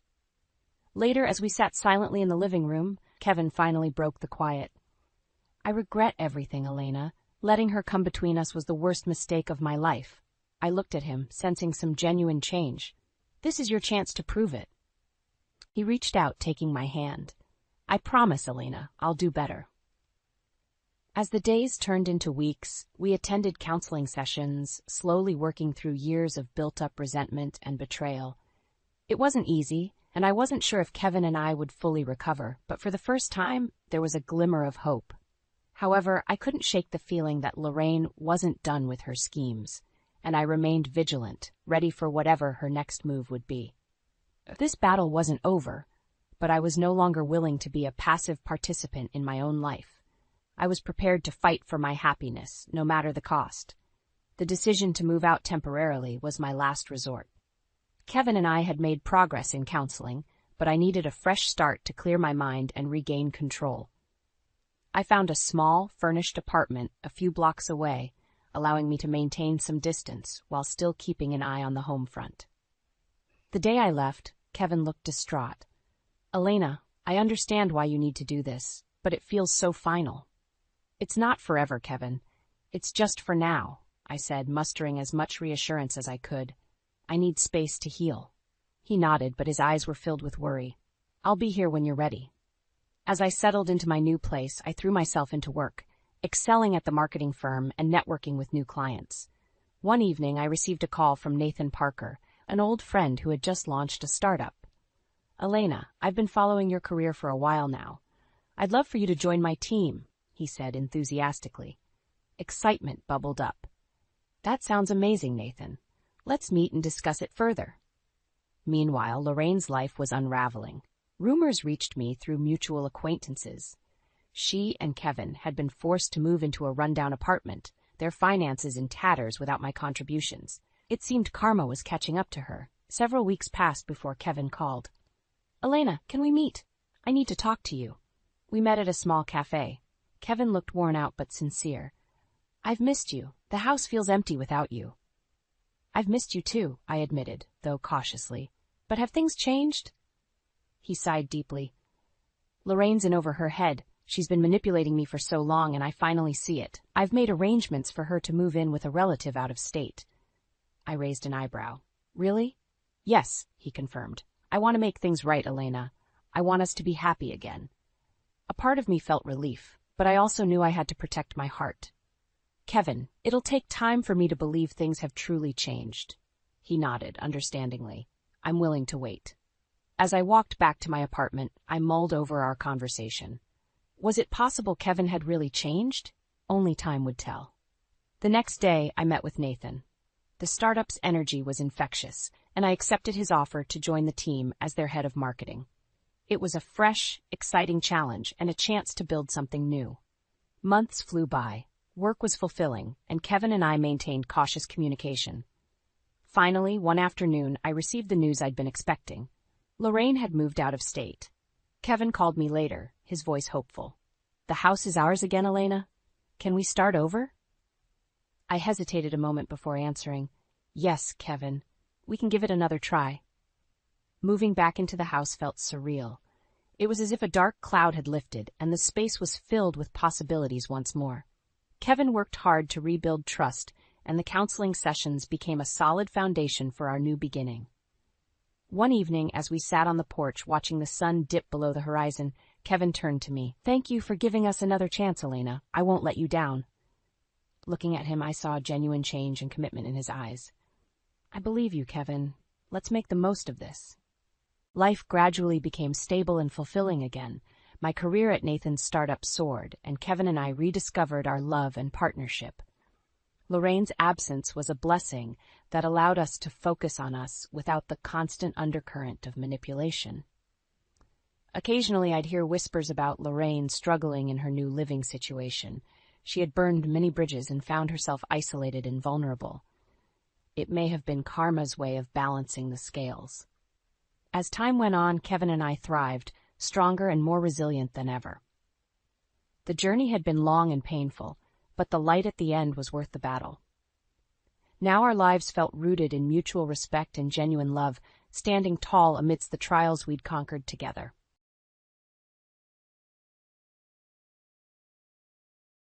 "Claire, don't forget to lock up. We're trusting you with the place," Jonah said, giving me one last glance before stepping out the door. "Of course. Enjoy your trip," I replied, trying to muster a sincere smile. I watched as Jonah walked away, the door shutting softly behind him. The house suddenly felt bigger, emptier, even though Jonah's parents were still around somewhere. I sighed, turning the lock with a decisive click. That's when the reality of my situation hit me again. I took a deep breath and walked into the kitchen. My work laptop awaited me on the dining table, competing with the clutter left by my in-laws. Gregory's golf magazines and Ellen's knitting projects had taken over every available surface. Our once tidy home now felt like a chaotic battleground. "Claire, could you be a dear and make some tea?" Ellen's voice floated in from the living room. My jaw clenched, but instead of answering, I grit my teeth and filled the kettle with water. I was getting used to these constant requests, though each one chipped away at my patience. I glanced at the stack of bills accumulating next to my laptop, frustrated that no one else seemed to notice or care. Jonah and I had been happy once, before his parents moved in unannounced. We hadn't even celebrated our first anniversary when they showed up, their car loaded with luggage and the announcement, "We need to stay for just a while, dear." That while had now stretched into months. "Claire, you should come and sit with us," Gregory called out. His tone was always commanding, never quite asking. Feeling cornered, I obliged, carrying Ellen's tea into the cluttered living room. She took it without a word of thanks, her attention glued to the television. "So, Jonah mentioned your project is going well," Gregory began, his eyes flicking over my disheveled appearance. "Good for you." "Yeah, it's keeping me busy," I replied, forcing myself to sit on the edge of the couch. "Busy is good, but don't forget your duties at home," Ellen added, stirring her tea with a patronizing smile. The conversation was always the same. Any success I had at work was downplayed, overshadowed by their narrow views of my responsibilities. Jonah's lack of action grated on me, his unwillingness to confront them only making things worse. "Claire," Jonah had said a week ago, looking anxious, "they're just old and set in their ways. It'll get better." But it hadn't. As much as I loved Jonah, his optimism felt like a betrayal. To him, keeping the peace with his parents was paramount, but for me, it was making life unbearable. I bit my tongue once more, swallowing the retort forming in my mind. A notification pinged on my laptop, a reminder of the client meeting I had in 10 minutes. "I need to get back to work," I stated, rising from my precarious seat on the couch. My heart pounded, every interaction with them feeling like a test of endurance. Gregory waved me off dismissively, eyes returning to his newspaper. Ellen merely nodded, engrossed in her knitting. Back at the table, I pushed aside their clutter to make room for my work, the weight of my situation pressing down on me once again. I wondered how many more facades I could wear, how many more compromises I could stomach.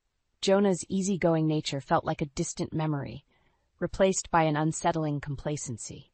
My idyllic visions of married life crumbled with each passing day, shadowed by the constant presence of his parents.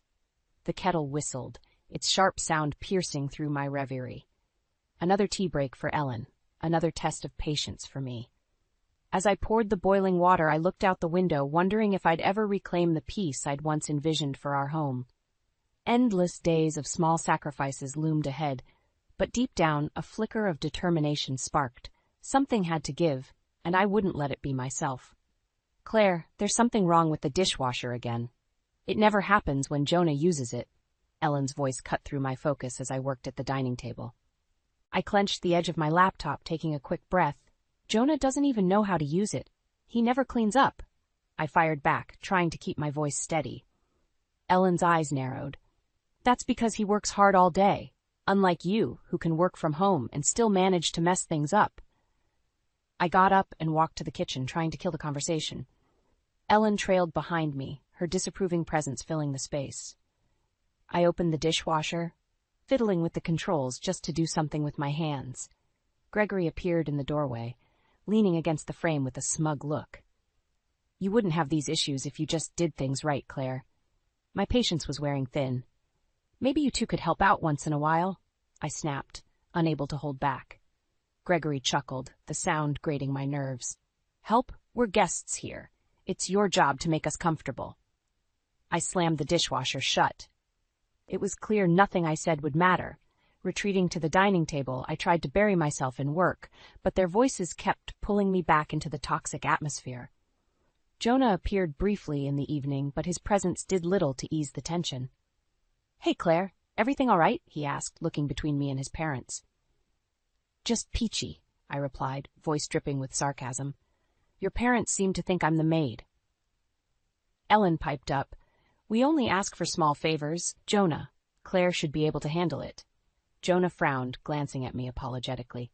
I'm sorry, Claire. Can we talk about this later? I pushed my chair back, frustration boiling over. No, Jonah, we need to talk about this now. But he wilted, his eyes darting back to his parents. Another time, okay? He said softly. I walked away, feeling a mixture of anger and despair. Their manipulation and his avoidance were driving a wedge deeper and deeper. Upstairs, I checked my credit card statement on a whim and froze. Jonah! I shouted, my voice echoing through the house. He scrambled up the stairs, his parents close behind. What is it? He asked, bewildered. Did you use my credit card? I demanded, showing him the statement with luxury purchases I never made. Jonah looked blank. No, I didn't.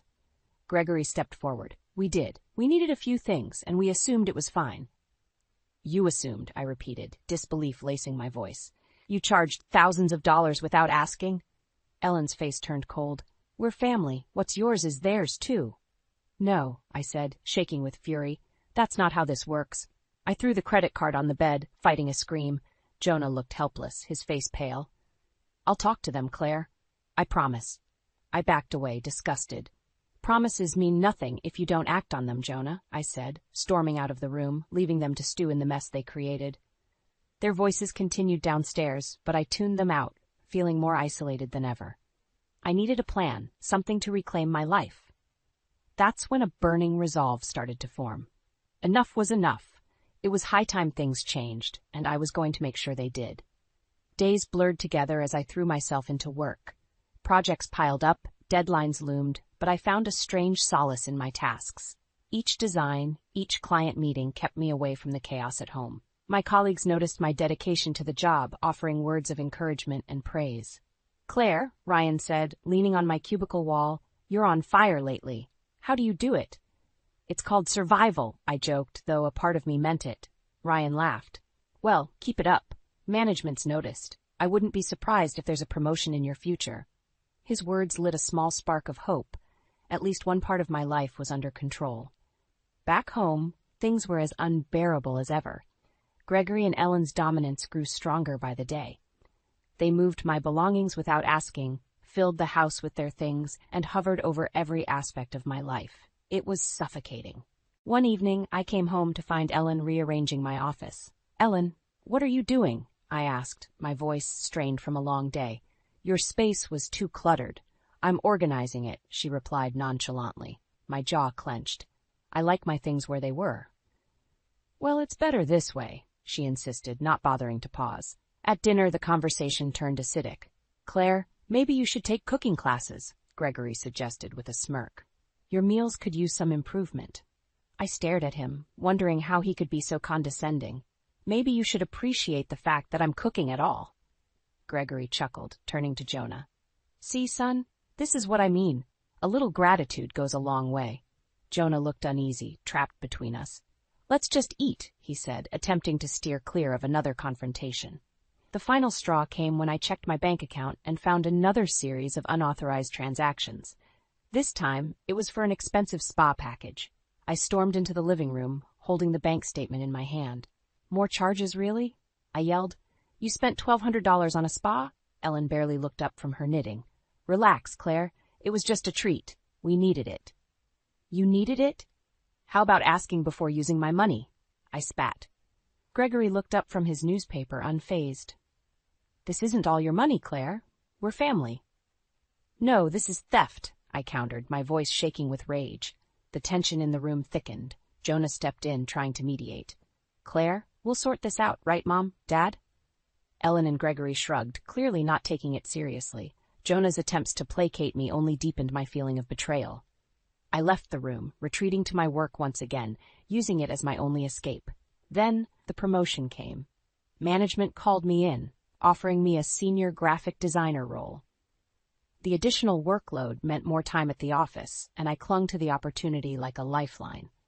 I spent longer hours at work, enjoying the camaraderie of my colleagues and the satisfaction of my achievements. At home, I distanced myself, focusing on my future. The bitterness I felt towards Jonah and his parents grew, fueling my determination to take action. Late one night, as I walked through the empty office, Ryan found me packing up. Big plans for the weekend? More work, I admitted. Keeps me sane. He nodded. If you ever need to talk, you know where to find me. His support gave me a momentary reprieve, but I knew my real battle lay ahead. It was time to reclaim my life, no matter the cost. I started to outline my next steps, every small detail fueling my resolve. I opened the front door to find a note taped to it. "Gone for a week, back soon."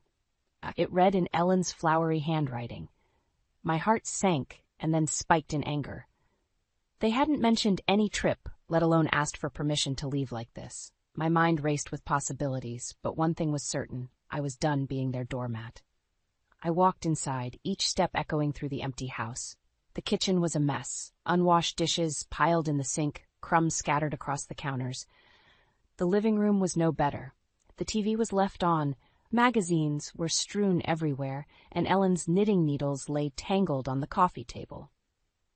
"Unbelievable," I muttered, grabbing a trash bag. As I worked my way through the house, I spotted my credit card bill on the dining table. My hands trembled as I opened it, each charge feeling like a slap in the face. My eyes widened, seeing several $1,000s spent on their spontaneous trip. I dialed Jonah's number, fury boiling inside me.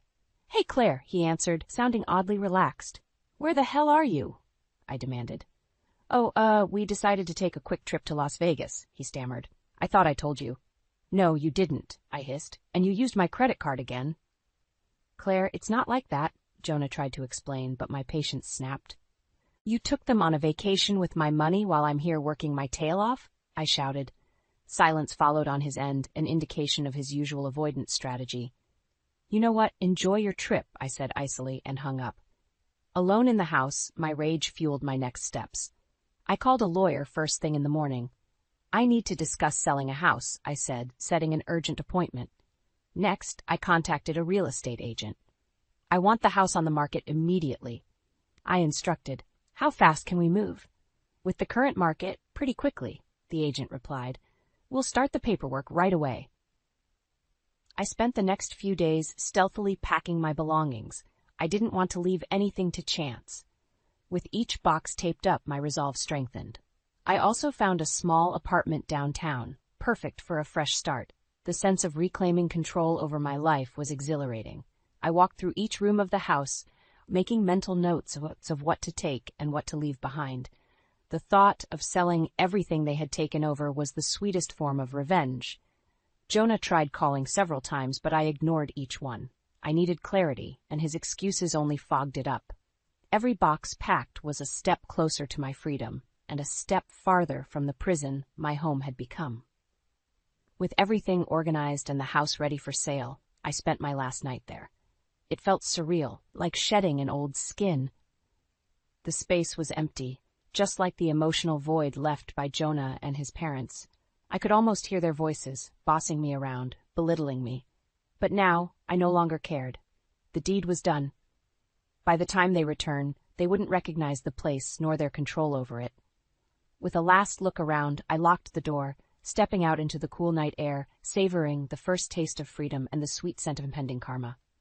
The door creaked shut behind me as I entered my new apartment, a small, tidy space downtown.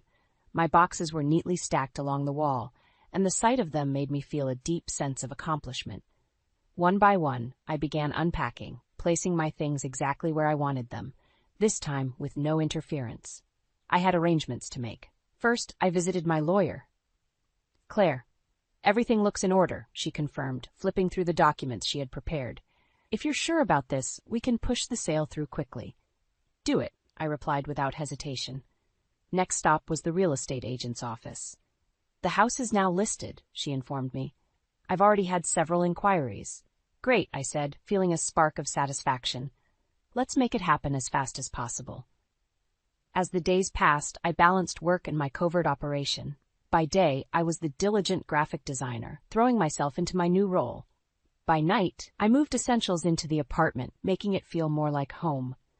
The only messages I received from Jonah were attempts to soothe my burning anger, but they went unanswered. One particular evening, I found myself in the office late, a usual occurrence now. Ryan, my colleague, noticed me as he packed up to leave. "Burning the midnight oil again?" he asked, coming to lean on my desk. "Yeah, lots to do," I replied, trying to keep my tone light. "Want to grab a coffee? You look like you could use a break," he offered. "Sure," I agreed, realizing that a bit of normalcy could do me some good. At the cafe, we sipped our drinks in a comfortable silence before Ryan broke it. "Something's been bugging you," he said, more of a statement than a question. I sighed, deciding if I should burden him with my mess. "It's complicated at home," I finally admitted. "If you ever need help, I'm here," he said, his sincerity touching me in ways Jonah's evasions never did. "Thanks, Ryan," I said softly, appreciating the gesture more than he knew. The next morning, I received a call from my real estate agent. "Claire, we have a buyer," she announced. "They're offering more than the asking price and want to close quickly." "Let's do it," I said, feeling elated. The final pieces were falling into place. With the sale nearly complete, I returned to my apartment, envisioning the look on Jonah and his parents' faces when they returned. They wouldn't know what hit them. The last detail involved formalizing the divorce. I made sure the papers were prepared and ready for when they returned. My plan was airtight, each step meticulously thought out and executed. Packing the last of my belongings from the house, I felt a strange sense of peace. I had no regrets. They had pushed me to this point, and now they would face the consequences. I locked the door one final time, leaving the key under the mat with a note. "We're done." I stepped away, my new life awaiting me. The control I had fought so hard to reclaim was finally mine, and as I walked towards my future, the weight lifted from my shoulders and was replaced by a renewed strength. I stood by the window of my new apartment, watching the minute hand on the clock crawl. Any moment now they'd come back from their trip. I could almost picture their confused faces when they found themselves locked out. It wasn't long before my phone buzzed. It was Jonah. I let it ring twice before picking up. "What's happening here? We can't get into the house," he yelled, his voice frantic. "I sold it," I said calmly. There was silence on the other end of the line. "You? What?" Jonah finally spluttered. "I sold the house. It's done," I repeated, feeling a strange sense of relief wash over me. "You can't do that. This is our home." Ellen's voice shrieked in the background. "No," I replied, my voice cold as steel. "It was my home.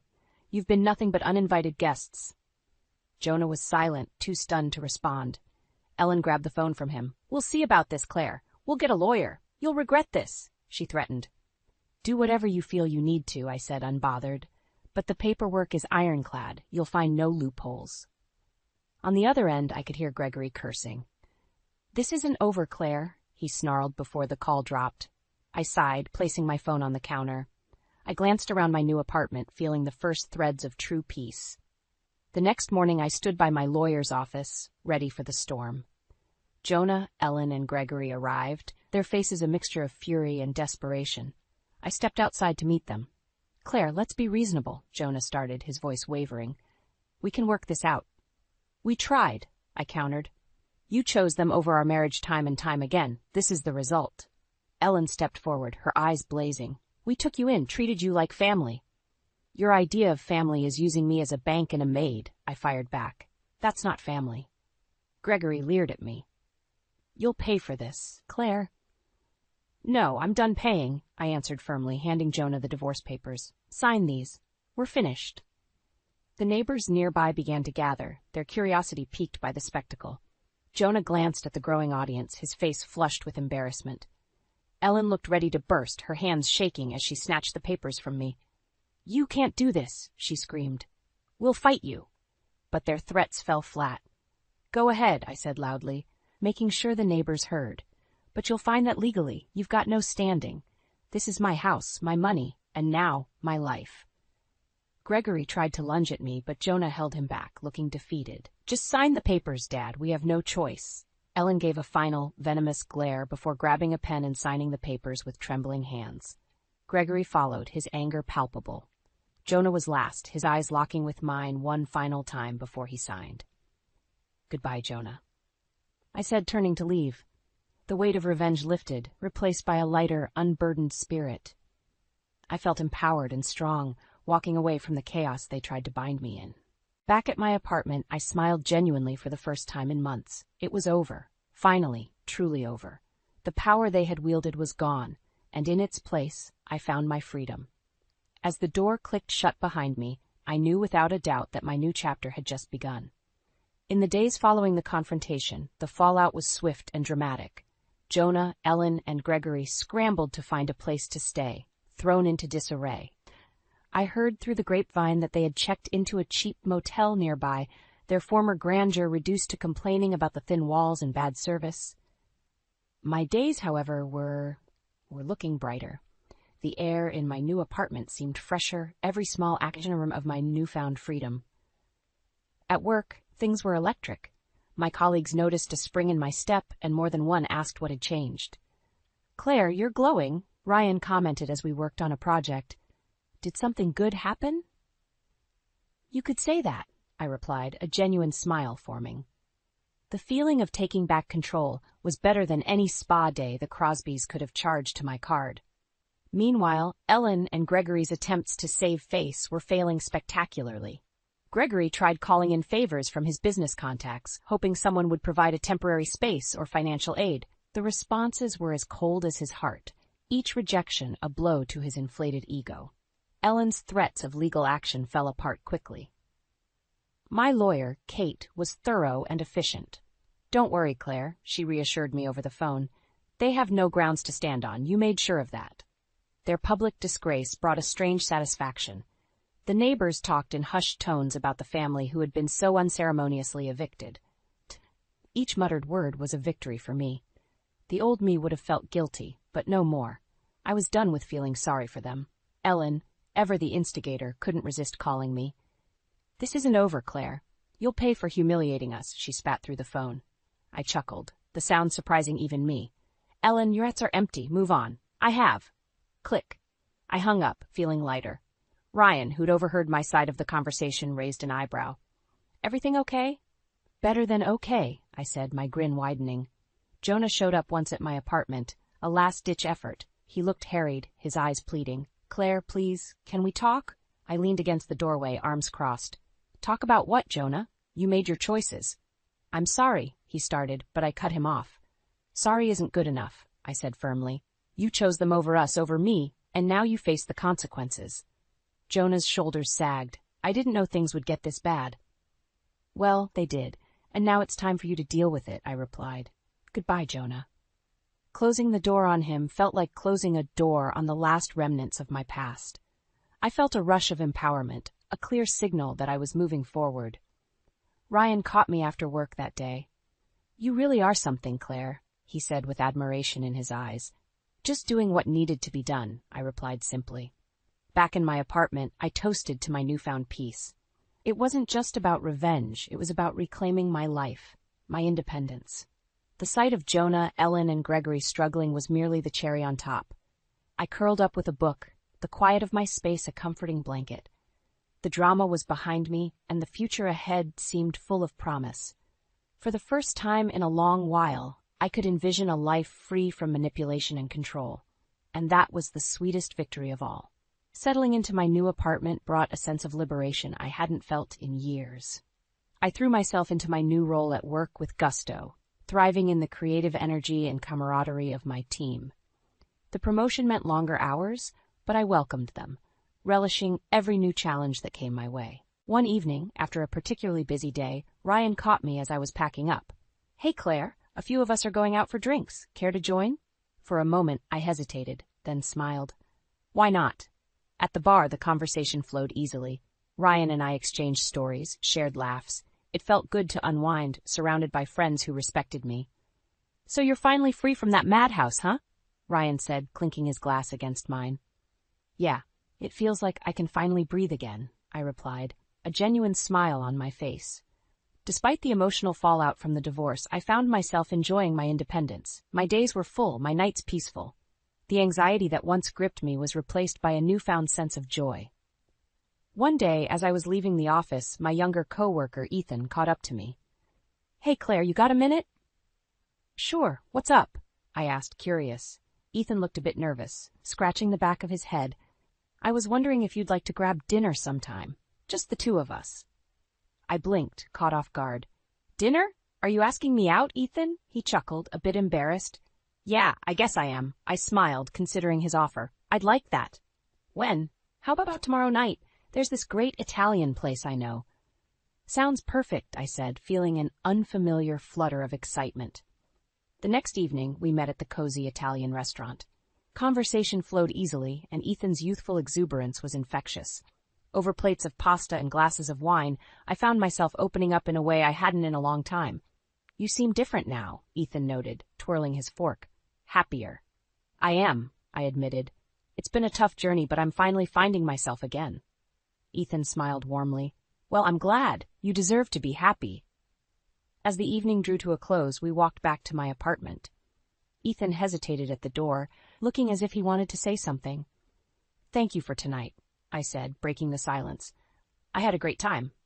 Me too, Ethan replied, leaning in for a quick, shy kiss on the cheek. Good night, Claire. Good night, Ethan, I said, closing the door and feeling a warmth spread through me. Inside, I sat down with a content sigh. Life was starting to unfold in ways I never imagined. The past was behind me, and a future full of possibilities lay ahead. Over the next few weeks, Ethan and I spent more time together. We explored the city, shared meals, and laughed late into the night. It was refreshing to be with someone who appreciated me for who I was, without any hidden agendas or manipulations. With each passing day, I realized how strong I had become. No more compromises, no more living under someone else's thumb. This was my life, and I was determined to live it on my own terms. One evening, as I sat in my apartment, the city lights twinkling outside my window, I felt a profound sense of peace.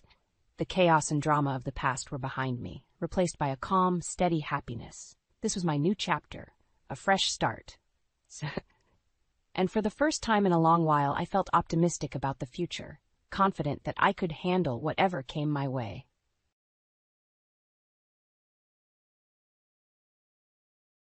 Decking out this room will be such a thrill, Mason chimed as he declared, staking his claim. You try to fuss, Ma, and you'll see me leaving you to fend for yourself. The cutting edge to his words caught me off guard. I had barely closed the front door of my modest home, where memories with my late husband lingered, when Mason began barking orders. Amber, his wife, stood in the corner, scrolling through her phone, barely acknowledging me. Give it a rest, Amber. We're here now. Better make the best of it, Mason said, glancing in her direction. Amber sighed, putting her phone away. I shuffled into the living room, feeling the weight of my decision. My husband had passed away just a year ago, and now I'd agreed to let Mason and Amber move in. I expected support, companionship. I didn't expect this hostility. Nora, where do you keep the good plates? Amber asked wearily, walking into the kitchen. In the cabinet above the sink, I replied, trying to keep a positive tone. Why do you need them right now? Just checking. You know, we have friends over sometimes. Don't want them eating off these cheap ones, she said dismissively, picking up one of the plates from the drying rack and looking at it critically. I bit my tongue. I wanted to protest, but Mason gave me a look that froze the words in my throat. Amber, just leave it. We'll buy new plates if we need to, Mason said, as if I wasn't even there. The house might have been small, but it was filled with memories. Pictures of family holidays adorned the walls. I tried to remind myself that I had made this choice for the sake of family, but something in Mason's tone made me uneasy. It was late afternoon, and the sunlight streamed through the windows, casting long shadows on the worn carpet. I eyed the dining area, already imagining the arguments yet to come. My stomach turned at the thought. Mason, can we talk for a moment? I asked, trying to sound assertive. Sure, Ma. What's up? He responded with a fake warmth, following me into the hallway. Why the rush to claim your room? You said you needed help, and I let you move in. Show a little respect, please, I said, trying to maintain eye contact. He folded his arms, leaning against the wall. Respect? Ma, we're here to help you out, too. Don't forget that. I nodded, unwilling to argue further. I retreated to my bedroom seat, the only place where I felt I still had control. As I sat on the edge of my bed, I looked at the framed photo of my husband on the nightstand. His kind eyes seemed to offer me strength. Amber's voice floated down the hallway, interrupting my thoughts. Mason, how about we order in tonight? I'm not in the mood to cook. Fine by me, Mason replied, his voice indifferent. I felt a mixture of frustration and sadness. I hadn't anticipated how disruptive their presence would be. A few hours later, the house was filled with the aroma of takeout. I joined them at the table, where Mason and Amber were already eating. Nora, do you want some? Amber asked, not looking up from her food. Sure, I responded, sitting down. So, Ma, any interesting plans for tomorrow? Mason asked between bites. I was thinking of visiting the market, stock up on some fresh produce, I said, hoping he might engage in a real conversation. Amber, he interrupted, clearly not paying attention to me. We should go check out that furniture store you mentioned. Yes, we need to update a few things around here, Amber said excitedly. I sighed, putting down my fork. I'd appreciate if we could discuss changes before jumping into them. Ma, we'll take care of it, don't worry, Mason said dismissively, already looking back at his phone. I felt an unsettling chill. My home, once filled with love, now felt alien. This wasn't the beginning I had hoped for. The next few days passed in a blur of tension and biting comments. Every time Amber opened her mouth, it seemed to be to criticize or demand something new. Any attempt to create harmony was met with sneers and dismissive gestures. One evening, as I sorted through some old papers at the dining table, Mason walked in, rifling through the mail. Bills, bills, and more bills. Do you ever not get these, Ma? He muttered loudly. They come with living in the house, Mason, I said patiently. It's normal. Well, you should try and cut down on your expenses. This is starting to get out of hand, he said, tossing the mail onto the table. His tone was sharp, lacking any hint of compassion. From the living room, Amber's voice carried through. Mason, did you forget about tomorrow's payments? You promised to handle it. Yeah, I know, he called back. What payments are those, Mason? I asked, raising an eyebrow. Nothing you need to worry about, Ma, he said dismissively. I glanced over the documents he'd thrown. My heart sank seeing how much more they'd spent than I realized. Mason, could you contribute a bit to the household? Money is tight, I asked, my tone hopeful. Mason didn't even look up. Sorry, slipped my mind. I'll get on it next time, he said offhandedly. Amber walked in, her face twisted in disdain. Honestly, this place is a nightmare. So old-fashioned and depressing. How did you ever live here, Nora? I bit back a retort and offered a thin smile. It's home, Amber. It has history. Well, history doesn't pay the bills, now does it? She snapped, rolling her eyes. She joined Mason, who was now scrolling through his phone. I sighed and returned to my papers. Something caught my eye, an unpaid bill that was unusually high. I made a mental note to investigate it further. I couldn't shake the feeling something was wrong. The next day, curiosity got the best of me. I quietly checked Mason's office while they were out. I found unopened bills and receipts everywhere, and many were marked with overdue notices. My pulse quickened. This mess had to be cleaned up, but more urgently, I needed answers. Later that evening, I confronted Mason and Amber when they returned. Mason, we need to talk about these overdue bills, I said, holding up the pile of papers. His face hardened. Ma, stay out of my business. We're handling it. Handling it? This affects all of us, I retorted, my frustration bubbling over. Amber chimed in, her voice dripping with sarcasm. Maybe if you didn't spend on useless things, we wouldn't have a problem. Useless? Everything I buy is for the house, I said, feeling anger rise. Sure, keep telling yourself that, Amber said, tossing her hair back. I took a deep breath. Mason, something isn't adding up. I need to know what's going on, I said more calmly. Drop it, Ma, Mason said sternly. I said we'll take care of it. That night, I lay in bed wide awake. Their behavior, the financial discrepancies, it all felt wrong. I had to dig deeper. This had become more than just a family issue. It was a question of survival. Morning arrived, and as they left for their activities, I decided to visit Mason's workplace, a small tech startup. I needed to understand more. The office was a short drive away. When I walked in, Emily Harper, a young employee, greeted me. Hi, can I help you? She asked with a friendly smile. I'm Nora, Mason's mom. Just thought I'd drop by and say hi. Emily's smile faded slightly.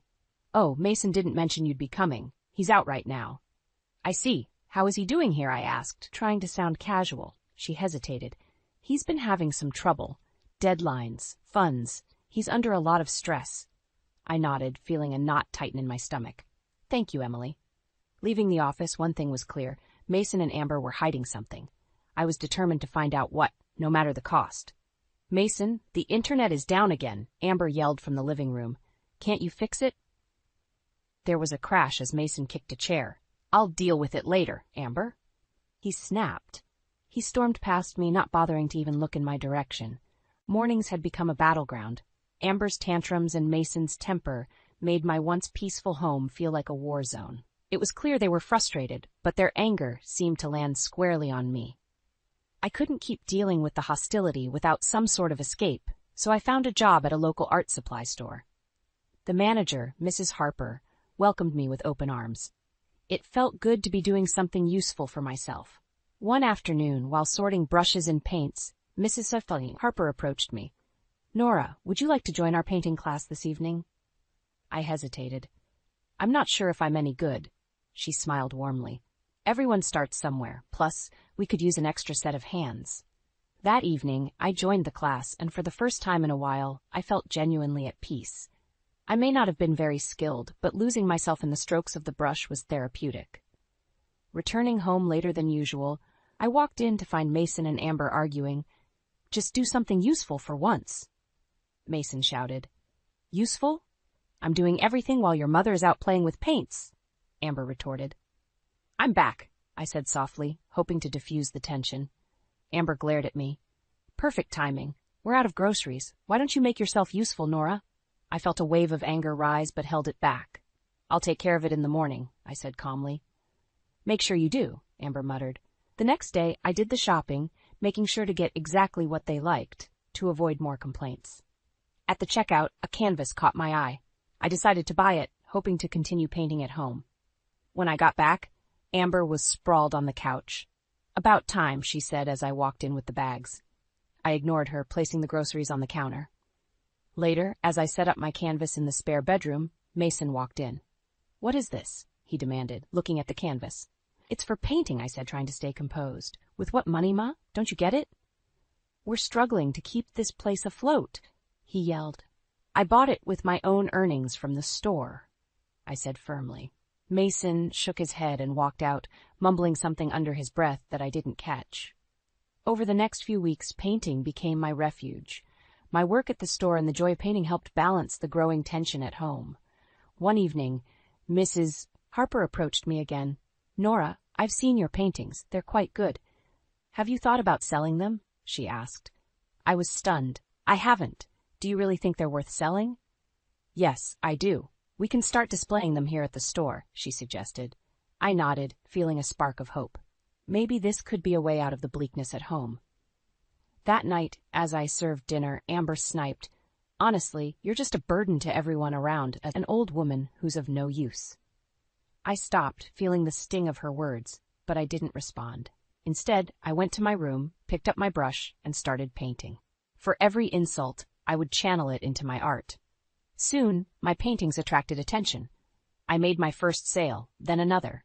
Each piece sold brought me a little more financial freedom and emotional strength. In secret, I started setting aside money, planning an escape if things worsened. Amber and Mason continued their rampage of entitlement. But now, I had something they couldn't touch, a sense of purpose and a path forward. And with every stroke of my brush, my resolve grew stronger. Selling one painting after another, I finally felt like I was contributing. But I kept my success a secret from Mason and Amber, knowing it would only cause more tension. The resentment in the house was growing thicker every day. One evening, while Amber was out, I found myself sitting with Mason over a rare shared meal. The silence was heavy, but I decided to break it. "Mason, I've noticed financial discrepancies. Something doesn't add up," I said cautiously. Mason stiffened. "I told you, I'm handling it. Stay out of it, Ma." "But it's affecting all of us. You're not contributing, and Amber seems more interested in spending than saving," I pushed, my voice steady. He slammed his fork down. "I said I'm handling it." I dropped the subject, knowing I wouldn't get anywhere with him tonight. Later, as I cleaned up, I overheard a phone conversation from Mason's office that made my blood go cold. "I've transferred the funds. Just make sure the company doesn't catch on," Mason whispered urgently. Realizing the gravity of his words, I quietly moved away. I needed proof. Over the next week, I carefully recorded any conversations that hinted at their misdeeds, using my phone's recording feature. Amber was no better. She had brought home a stack of expensive clothing and jewelry. In a moment of carelessness, she'd left receipts lying around that showed she'd used funds from my account. I decided to confront her. "Amber, These expenditures on my account are unacceptable. How could you? She looked at me with cold disdain. Oh, Nora, stop acting like it's a big deal. I'll pay it back. This is theft, Amber. I want the money back now, I insisted. She smirked. What are you going to do about it, old woman? My anger boiled over. This isn't over. Later that day, I took my recordings and receipts to a lawyer. The evidence was clear, and I was advised to start taking steps to secure my position. Secretly, I found a modest house to buy with the money I had saved from my paintings. It was small, but it was mine. The keys to the new house felt heavy in my pocket, a double-edged sword of freedom and fear. I still needed more proof to protect myself fully. That evening, Mason and Amber were out, and I seized the opportunity to dig deeper into Mason's office. Folders, emails, and files, everything pointed to him siphoning company funds. My chest tightened, realizing the depth of their betrayal. The next morning at breakfast, Amber looked over with a sneer. And what do you plan to do with your pathetic little paintings, Nora? Buy yourself a coffin. I shot back. I'm making enough to move out soon. You and Mason will have to fend for yourselves. Mason walked into the kitchen, hearing my last words. What's this about moving out? I've had enough. You've both been deceitful and abusive. I've found a new place, I said with a newfound firmness. Mason's face hardened. You think you're just going to leave us? We're your family. Family? You've done nothing but take advantage of me, I countered, my voice shaking but strong. Amber's laughter was cold. Good luck surviving on your own. You'll come crawling back. We'll see about that, I replied, holding her gaze. As days went by, I finalized my purchase, ensuring everything was in order to move quickly. But I wasn't just leaving. I was setting the stage to expose them. One evening, I gathered all the evidence, Amber's fraudulent activities and Mason's misappropriation of company funds. I waited until they were both home. Mason, Amber, we need to talk, I said tersely, holding up the folder of evidence. Amber rolled her eyes. Another one of your lectures? Mason's eyes narrowed. What is it now? I opened the folder and laid the documents on the table. This is proof that you've both been stealing and cheating. Their faces drained of color. Tomorrow I'm showing these to the authorities. My new house is ready, and you're not coming with me, I declared, my voice steady and strong. Their protests and threats echoed as I walked away, but I felt a weight lifted from my shoulders. This was just the beginning of my fight for justice, and I was ready. I spent the next few days preparing for the move, making sure everything was in place at the new house. I didn't tell Mason and Amber anything more about my plans, keeping my intentions under wraps. One morning, I packed the last of my belongings and left a note behind. It simply read, "Goodbye and good luck." I felt a mixture of relief and nervousness as I closed the door behind me. This was it, my new beginning. Arriving at my new house, I took a deep breath.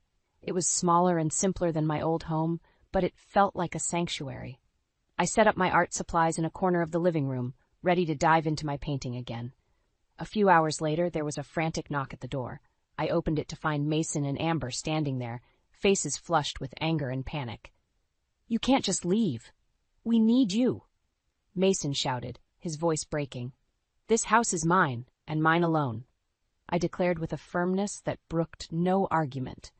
Amber pushed past Mason, her eyes wild. "What are we supposed to do now? You can't abandon us," she spat.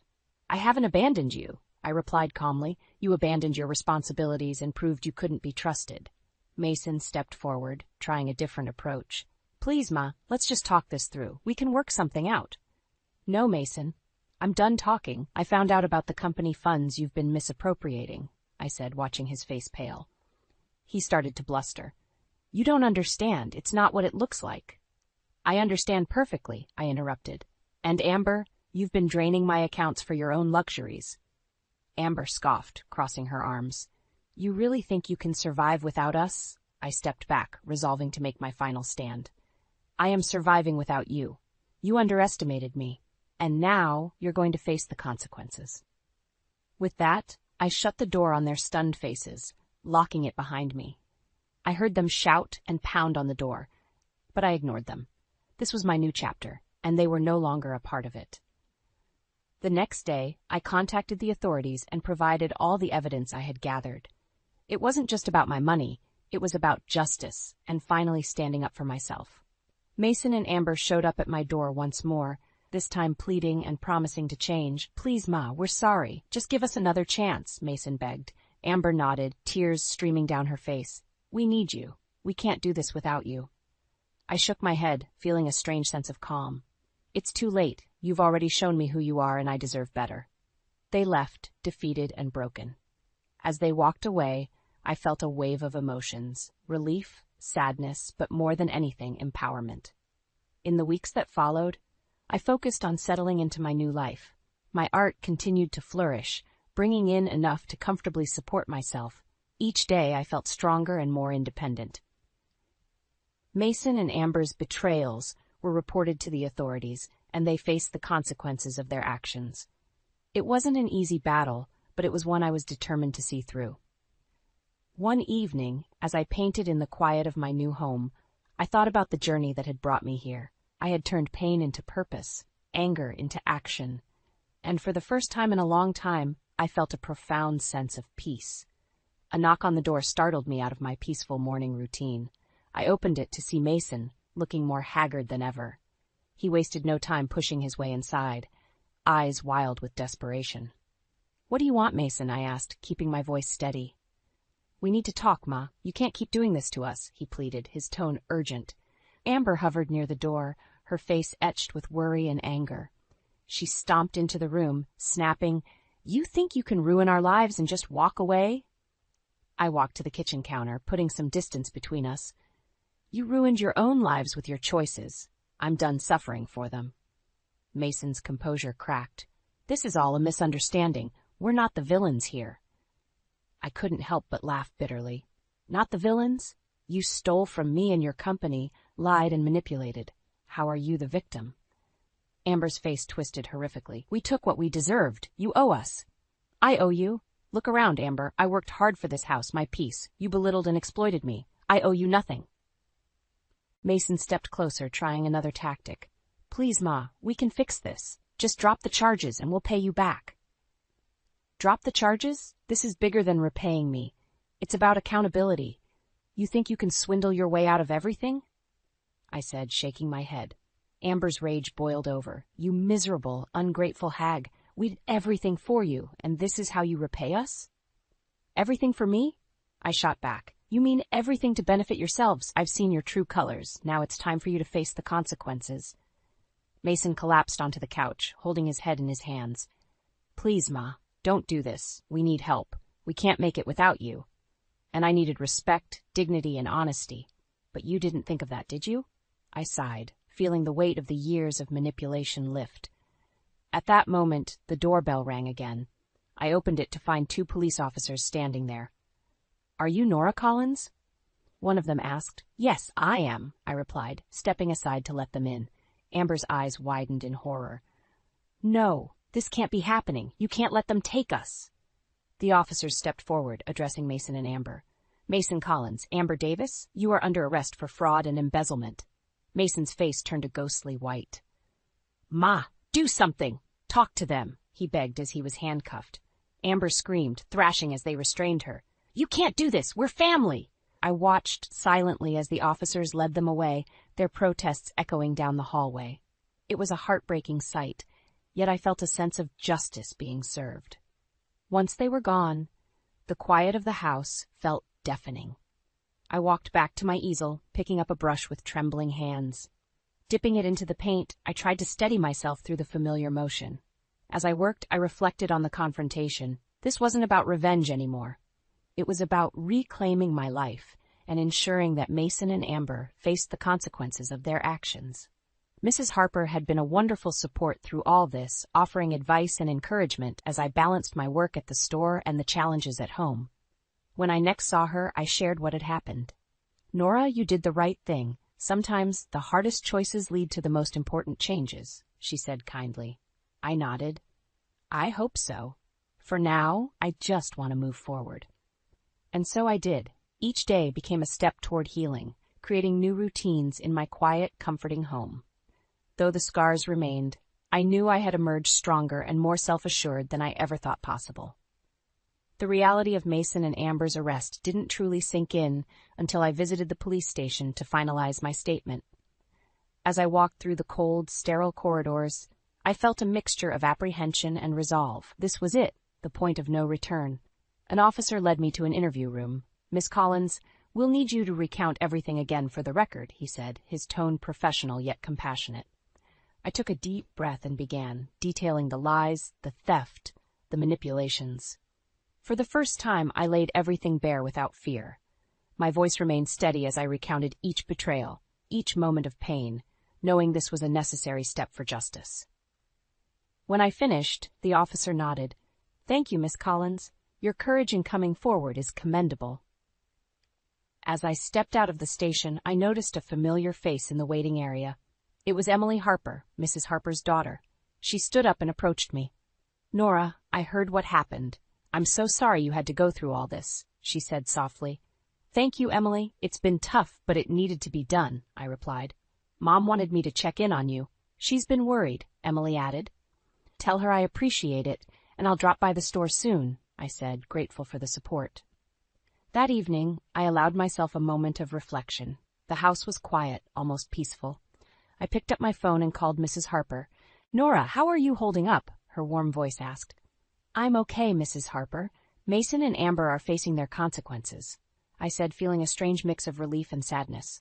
"You did the right thing. You deserve peace, Nora," she reassured me. "Thank you," I whispered, grateful for her kindness. The next few days were filled with legal proceedings and meetings with lawyers.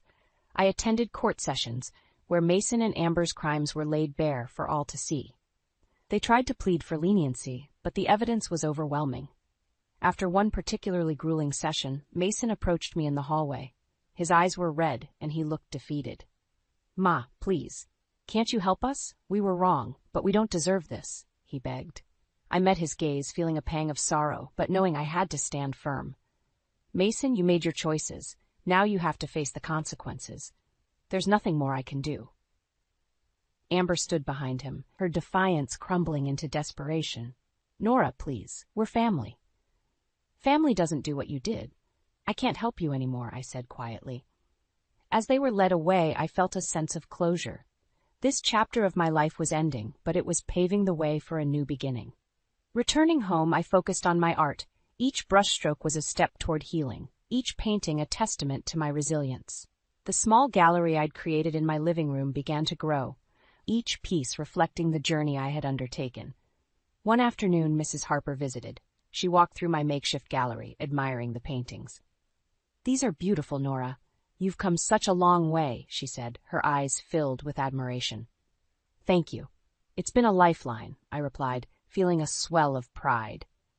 We sat down with cups of tea, the conversation turning to the future. "What's next for you, Nora?" Mrs. Harper asked. "I think I'll keep painting, maybe even start displaying them more widely. And I want to focus on finding peace," I said, feeling hopeful. "You have a gift, Nora. Share it with the world. And remember, you're stronger than you think," she said, giving my hand a reassuring squeeze. As she left, I looked around my home, filled with the artwork that had become a symbol of my journey. The past was behind me, and I was ready for whatever the future held. I had faced the darkness, and now it was time to embrace the light. Life had a new rhythm, a steadier one. The court proceedings were behind me, and both Mason and Amber were serving their sentences. There was a strange peace in the aftermath, a calm I hadn't felt in years. My little house had become my sanctuary. I spent my days painting and working part-time at the art supply store. Mrs. Harper continued to be a wonderful support, often stopping by to check on me and discuss new art supplies or techniques. One late afternoon, as I was adding the finishing touches to a vibrant landscape, the doorbell rang. I opened it to find Emily Harper holding a beautifully wrapped gift. "Hi, Nora. Mom and I wanted to give you this," she said, handing me the parcel. "What's this?" I asked, curious. "Just open it," Emily urged, smiling warmly. I untied the ribbon and lifted the lid to reveal an exquisite set of oil paints and brushes. Tears welled up in my eyes. "Thank you, Emily. Please tell your mom I'm so grateful." "Will do. We're both so proud of how far you've come," she said, giving me a hug before leaving. As I set up the new paints, my phone rang. It was a number I didn't recognize. Answering, I heard a familiar voice. Nora, it's Jane from the gallery downtown. Jane Taylor ran one of the local galleries and had expressed interest in my art before. Hi, Jane. What can I do for you? I've been following your work, and I'd love to feature your paintings in an upcoming exhibit. What do you think? She asked, excitement clear in her voice. I'd be honored, I stammered, overwhelmed by the offer. Great. We'll finalize details soon. Prepare to showcase your talent, Nora, she said before ending the call. Hanging up, a grin spread across my face. It felt like a new chapter was opening, one where my art would finally receive the recognition it deserved. A week later, I stood in the center of the gallery, surrounded by my paintings. Jane had done a fantastic job arranging the exhibit, giving each piece the space it needed to shine. Mrs. Harper and Emily arrived early to support me. Nora, these are amazing, Mrs. Harper exclaimed, looking around with admiration. Thanks to your encouragement, I replied, feeling a swell of gratitude. Throughout the evening, people approached me, praising my work and asking about my journey. It was a surreal experience, sharing the story of how painting had become my refuge and my strength. As the night drew to a close, I found myself alone with Jane. Your work resonates with so many people, Nora. You have a real gift, she said, sincerity in her eyes. Thank you, Jane. It means the world to me, I replied, feeling a sense of accomplishment. Returning home, my heart felt light. The once heavy burden of my past had lifted, replaced by hope and new possibilities. The future seemed bright, promising new opportunities and continued growth. In the following weeks, my paintings gained popularity. I received commissions and invitations to display my work in other galleries. Each new project was a step toward solidifying my identity as an artist. One sunny afternoon, while relaxing in my garden, Mrs. Harper visited with exciting news. Nora, the local art school wants you to teach a class. Interested? Teaching? I've never considered that, I replied, intrigued. They think you'd be perfect. Sharing your techniques and experiences could inspire others, Mrs. Harper encouraged. The idea planted a seed of excitement. All right, I'll give it a try. It sounds like a wonderful opportunity. As the days turned into weeks and months, my new life flourished. I balanced painting, teaching, and enjoying quiet moments in my garden. The scars of the past were still there, but they no longer defined me. They were part of my journey, a testament to my resilience. One evening, as the sun set, I reflected on everything I'd endured and accomplished. I felt gratitude for the strength I'd found and the new path I was forging. Life was a canvas, and I was painting it with vibrant, resilient strokes, each one a testament to my journey, my survival, and my new beginnings.